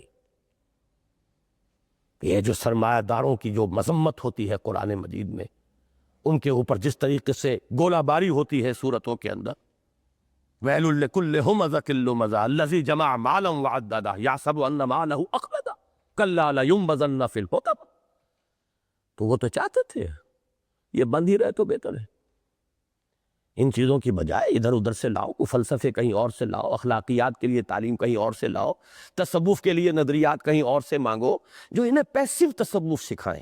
ایکٹیو تصوف کہیں ان کے سامنے نہ آ جائے، جو چیلنج کرے، کھڑا ہو جائے میدان کے اندر، چیلنج بن کر مقابلے کے اندر آ جائے. وہ نہیں چاہیے. وہ چاہیے جو انہیں مست رکھو ذکر و فکر صبح گاہی میں اسے، پختہ تر کر دو مزاج خانقاہی میں اسے. اسی میں عافیت ہے. ہماری بادشاہت، ہماری سرمایہ داری، اس کے لیے اگر کہیں سے تحفظ مل سکتا ہے تو اسی طریقے سے ملتا ہے. تو یہ تو میں نے جو بات کہی ہے یہ تو ہے سٹارٹنگ پوائنٹ، اور یہ لاجیکل تھا، یہ ضروری تھا، یہ منطقی تھا، یہ نیچرل تھا. یہ تو اس کا ایک طبعی نتیجہ تھا جو ہوا. اس میں کسی کانشس ایفرٹ، کسی بے ایمانی، کسی غلط نیت کا کوئی دخل نہیں. یہ تو ایک منطقی بات ہے. اب بھی جب ہوگا تو یہی ہوگا. کچھ عرصے کے بعد اس میں زوال آئے ہی آئے. یہ ہو ہی نہیں سکتا کہ وہ دائم رہے. اگر دائم رہتا تو حضور کا لایا ہوا انقلاب سب سے بڑھ کر حقدار تھا کہ وہ دائم ہوتا. اللہ تعالیٰ نے اس دنیا کو جن اصولوں پر بنایا ہے اس کے اندر یہ دوام والی بات نہیں. اس میں تغیر ثبات ایک تغیر کو ہے زمانے میں. جوانی قائم نہیں رہتی، بڑھاپا آتا ہی آتا ہے. لا محالہ، کوئی نہیں روک سکتا اسے، کوئی شہنشاہ نہیں روک سکا، کوئی حکیم جالینوس نہیں روک سکا اپنے بڑھاپے کو. وہ تو آوے ہی آوے. لہذا اس طریقے سمجھ لیجئے کہ ایک تو ہے بالکل منطقی بات، فطری بات، نیچرل بات، وہ میں نے لی ہے. باقی وہ بات جو چشتی صاحب نے اپنے مضمون میں لکھی تھی غلط نہیں ہے. یہی بہتر الہیات میں الجھا رہے، یہ کتاب اللہ کی تعویلات میں الجھا رہے. اس کو الجھاؤ ان بحثوں کے اندر. ہے قرآن کے الفاظ کے بارے میں کیا ہے؟ حادث ہے.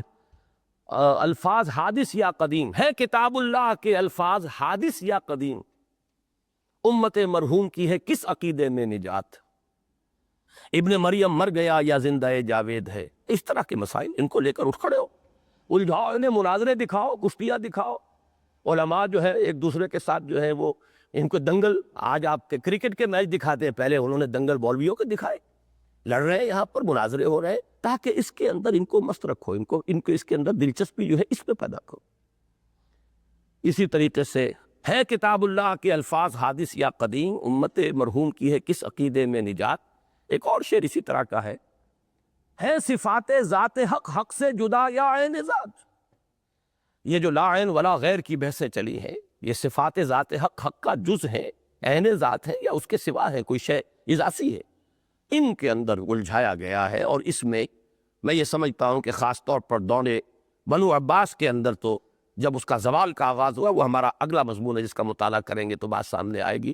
تو چشتی صاحب کا یہ الزام ہے کہ یہ از خود نہیں ہوا، یہ غیر شعوری طور پر نہیں ہوا، بلکہ اس میں ایک شعوری فیصلے کو دخل ہے. ڈائیورٹ کی گئی ہے ٹینشن قرآن سے. اس کتاب کو تو بند ہی رکھو تو بہتر ہے، اسی میں عافیت ہے.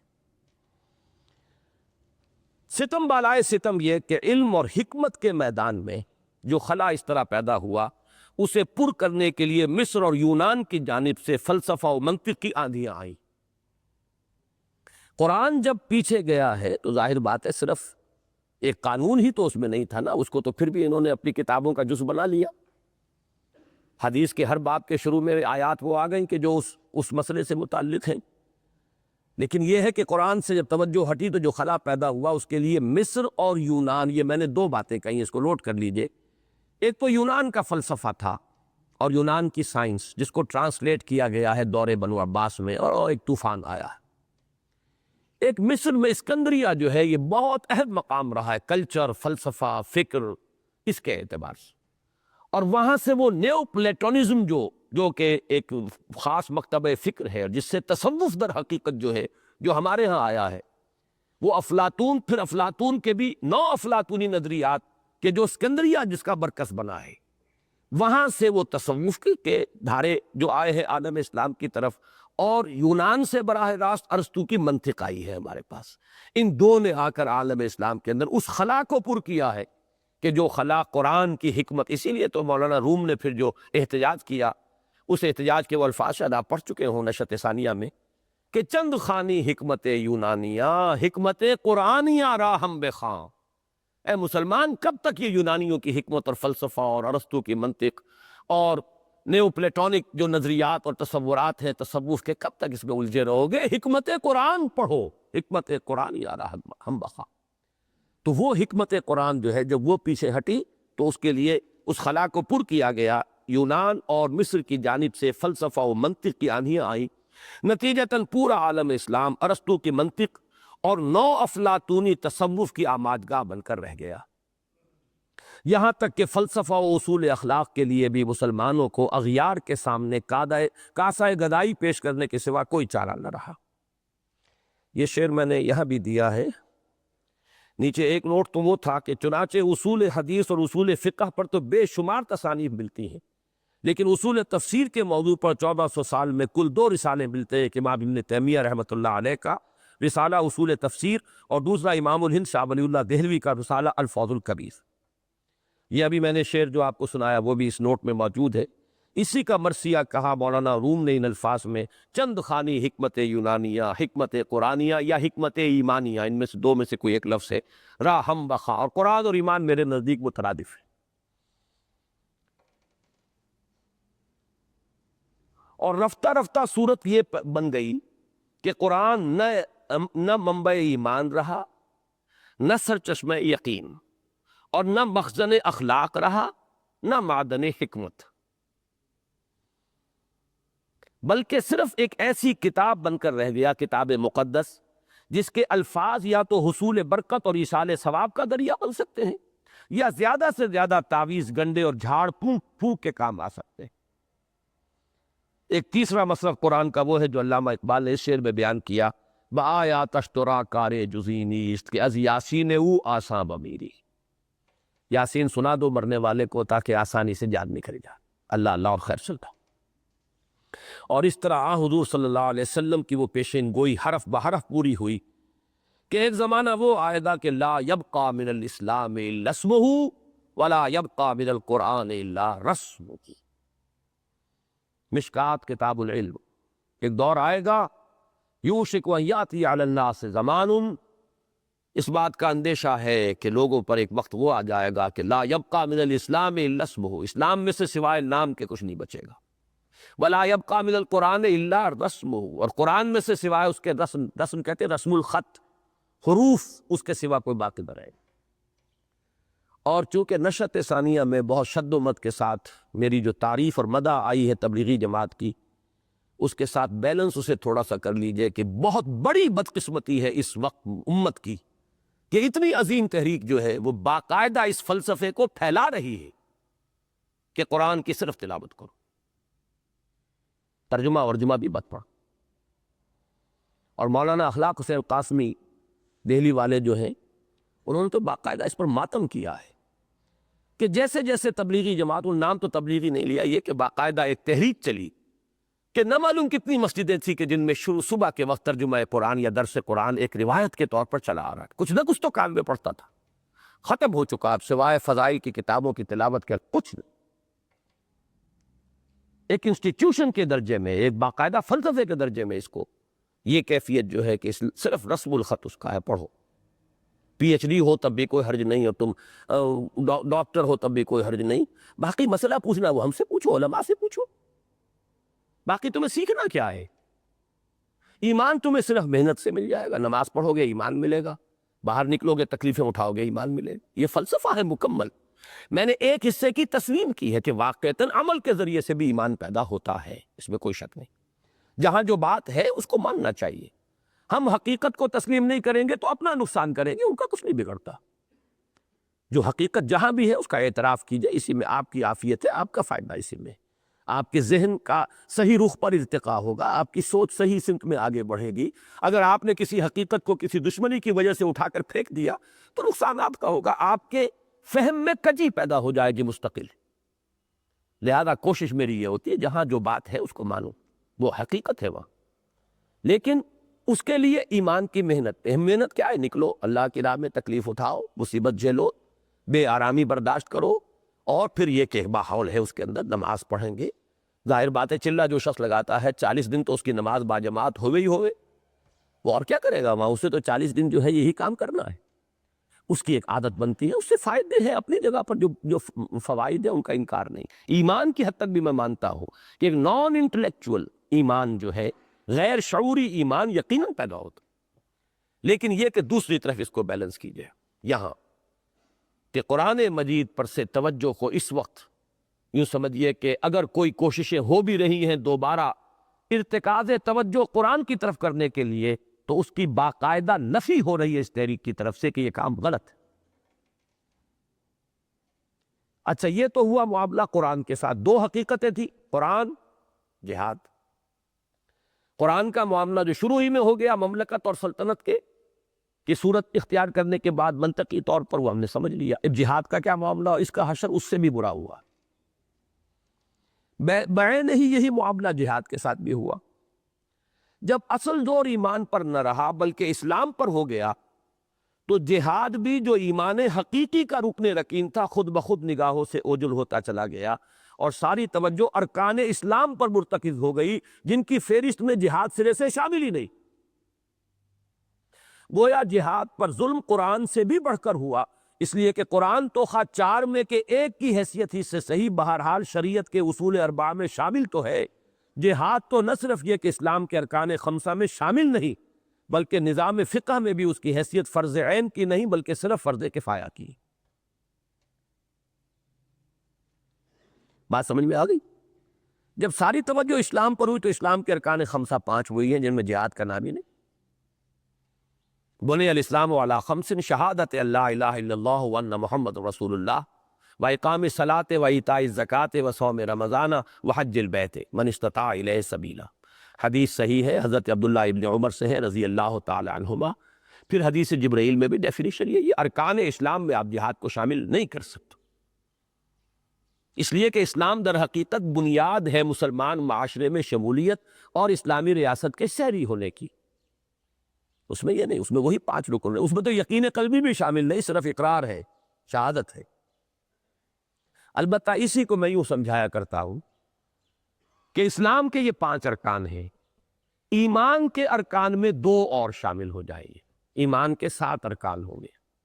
یہ نہیں کہ نماز اس کا رکن نہیں رہے گا، جب ایمان یقین والا پیدا ہو جائے گا تو نماز میں بھی اب اور کیفیت ہوگی، اب نماز واقعتاً معراج المومنین بن جائے گی، اب نماز واقعتاً قرۃ العین بنے گی انسان کی، قرۃ عین سے صلاح۔ تو ان تمام میں نور پیدا ہوگا، ان میں کیفیت پیدا ہوگی، ان میں شدت پیدا ہوگی۔ مزید 2 چیزیں کیا ہوگی؟ یقین قلبی اور جہاد فی سبیل اللہ۔ تو ایمان کے ارکان ہو گئے 7، اس لیے کہ اسلام عام ہے، ایمان خاص ہے، عام شے خاص میں شامل ہوتی، لہذا 5 ارکان انٹیکٹ رہے اسلام کے، شہادت، کلمہ شہادت، نماز، روزہ، حج، زکوٰۃ۔ البتہ ایمان، اس میں 2 چیزیں مزید شامل ہو گئی، یقین قلبی، ایمان حقیقی اندر، اور جہاد انسان کے عمل میں۔ لیکن جو ہم نے آیت پڑھی ہے اس میں اسلام کے مقابلے میں ایمان کی بات آئی، لہذا جب صرف ایمان کی بات کی گئی تو صرف 2 چیزوں کا ذکر ہوا۔ جو آیت پڑھی تھی قرآن مجید کی سورہ حجرات کی آیت نمبر 15، وہ 2 چیزیں کیا ہیں؟ یقین اور جہاد۔ انما المؤمنون الذین آمنوا باللہ ورسولہ ثم لم یرتابوا وجاہدوا باموالہم وانفسہم فی سبیل اللہ۔ یوں سمجھیے کہ یہ 2 کا اضافہ ہوا ہے، باقی 5 چیزیں موجود ہیں درمیان، اقرار باللسان، نماز، روزہ، حج اور زکوٰۃ کے درمیان میں ہے، ادھر یقین قلبی، ادھر جہاد کا اضافہ کیجئے تو ایمان کے ارکان 7 ہو جائیں گے۔ اور اگر اسلام سے علیحدہ کر کے ایمان کے ارکان شمار کریں گے تو وہ 2 ہوں گے، یقین اور جہاد۔ لیکن ایمان اور اسلام کو جمع کر دیجئے تو 7 ارکان ہو گیا۔ بہرحال چلیے،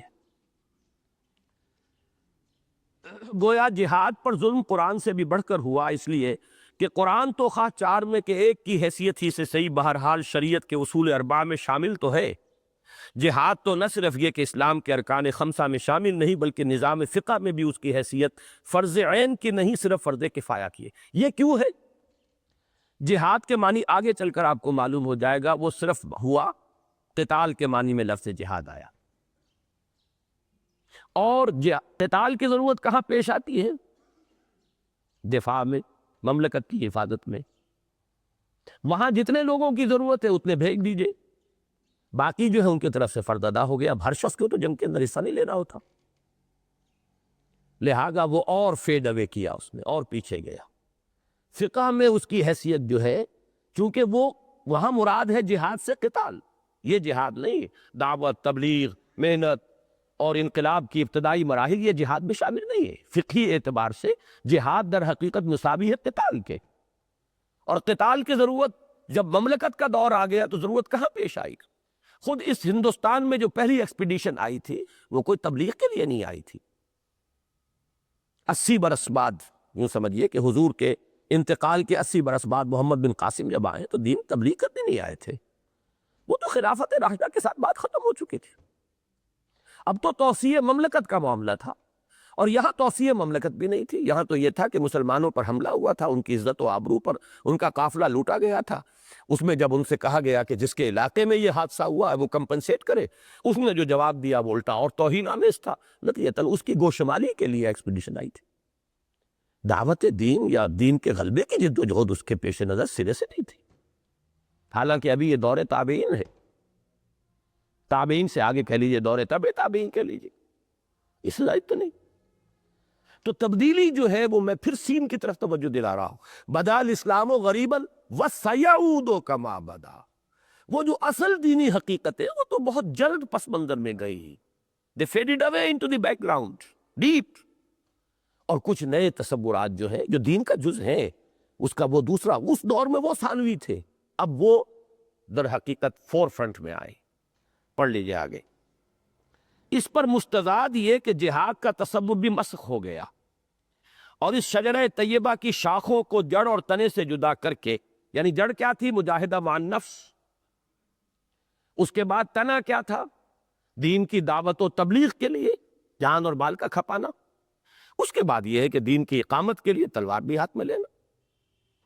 تو جڑ اور تنے سے جدا کر کے ہر ایک کو مختلف رنگ دے دیا گیا، چنانچہ ایک طرف جہاد مع النفس کا رخ اعمال اور معاملات کی مجدھار سے پرے ہی پرے، اذکار و اوراد اور نفسیاتی ریاضتوں اور ورزشوں کی راہ یسیر، شارٹ کٹ کے جانب موڑ دیا گیا۔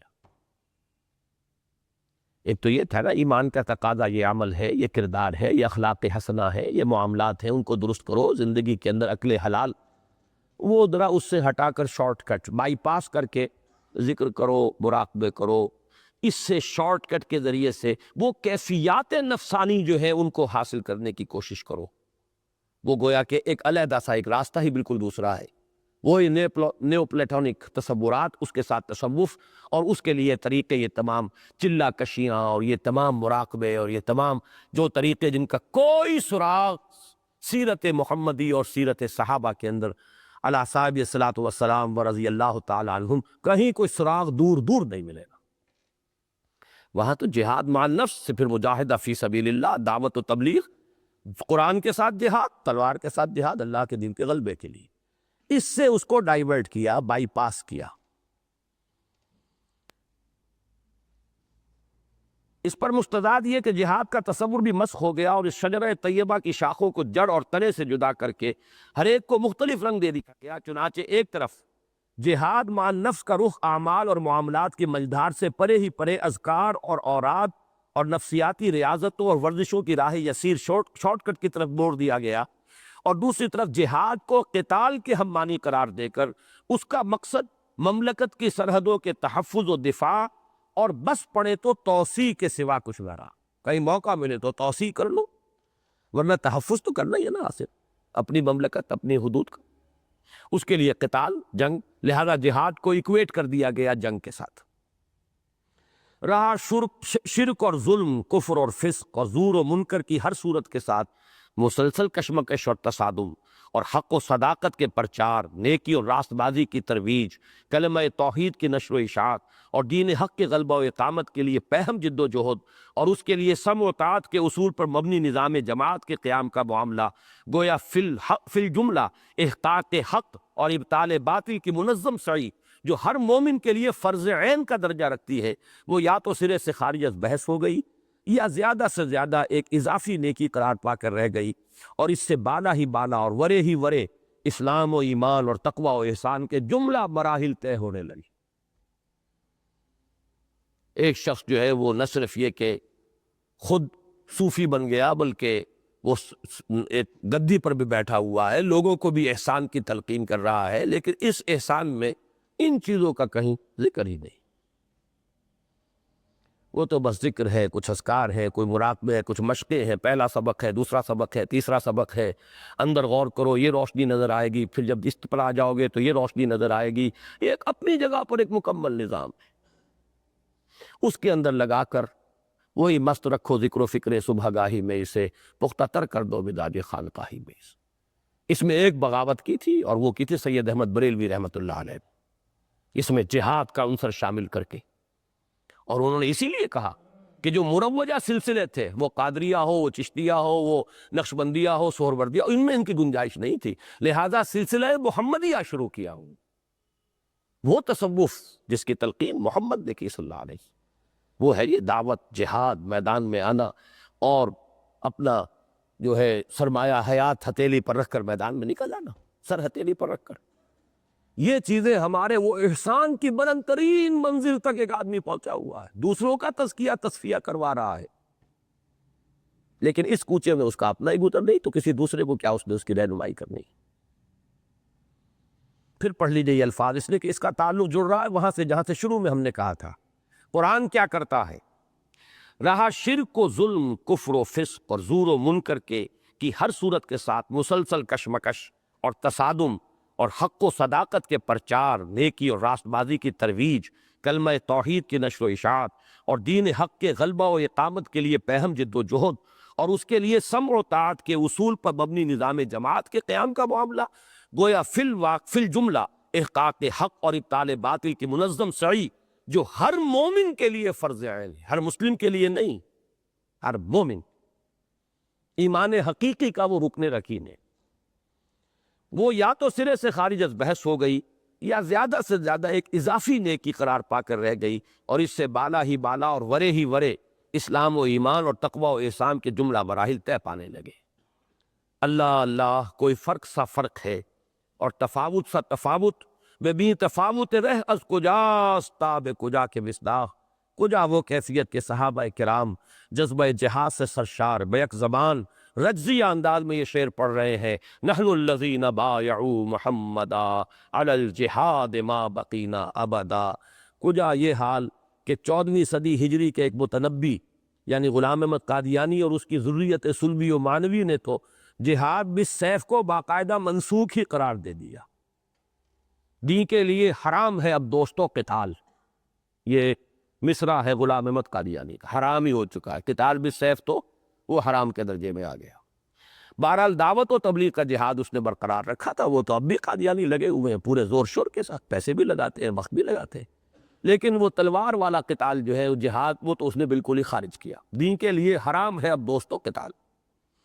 باقی مسلمانوں کی عظیم اکثریت کا حال بھی عملاً کچھ زیادہ مختلف نہیں ہے، زبان سے کہیں، لیکن یہ کہ زندگی کا جو رخ ہے، دین کے جو تصورات ہیں، ان کے جو بھی معیارات ذہنوں کے اندر ہیں، جس کے لیے جد و جہد ہے، بھاگ دوڑ ہے دینی حلقوں کی بھی، اس میں کہیں آس پاس بھی اس کا کوئی تعلق ہی نہیں، اس تصور کا وہ جز ہی نہیں ہے کہ رہوارے یقین ماں بصحرائے گماں گم شد، گما کے صحرا میں میرے یقین کی وہ سواری رہوار، میرا گھوڑا، میرا مرکب گم ہو گیا۔ یہ ہے اصل میں میرے اس دینی سوچ کا 6 صفحات کے اندر خلاصہ ہے۔ کچھ بہت ہی اللہ تعالیٰ کا فضل و کرم ہوا ہے کہ ٹائم جو ہے صحیح، اگرچہ وہ صحیح اس اعتبار سے آپ کے ٹائم ٹیبل کے اعتبار سے، میرا خیال یہ تھا کہ میں اس کا 1 گھنٹے میں مطالعہ مکمل کروا لوں گا، وہ نہیں ہو سکا ہے، 1.25 گھنٹے غالباً اس پر لگ گئے ہیں۔ بہرحال اصل میں اس مرتبہ جو ہم کوشش کر رہے ہیں، یہ چیزیں جو بہت میرے درسوں کے اندر، تقاریر کے اندر بہت پھیلی ہوئی ہیں، اب ان الفاظ کے ساتھ ان کا آپ کے ذہن میں ایک رشتہ قائم ہو جانا چاہیے۔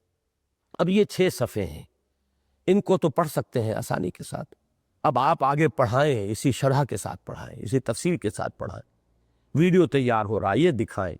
اس میں گویا کہ ہمارے اس منتخب نصاب کا پورا خلاصہ جو ہے، وہ میری فکر جو ہے، مذہبی دینی فکر، قرآنی فکر، اس کا لب لباب ان 6 صفحات میں آ گیا ہے۔ سبحانک اللہم و بحمدک نشہد ان لا الہ الا انت نستغفرک و نتوب الیک۔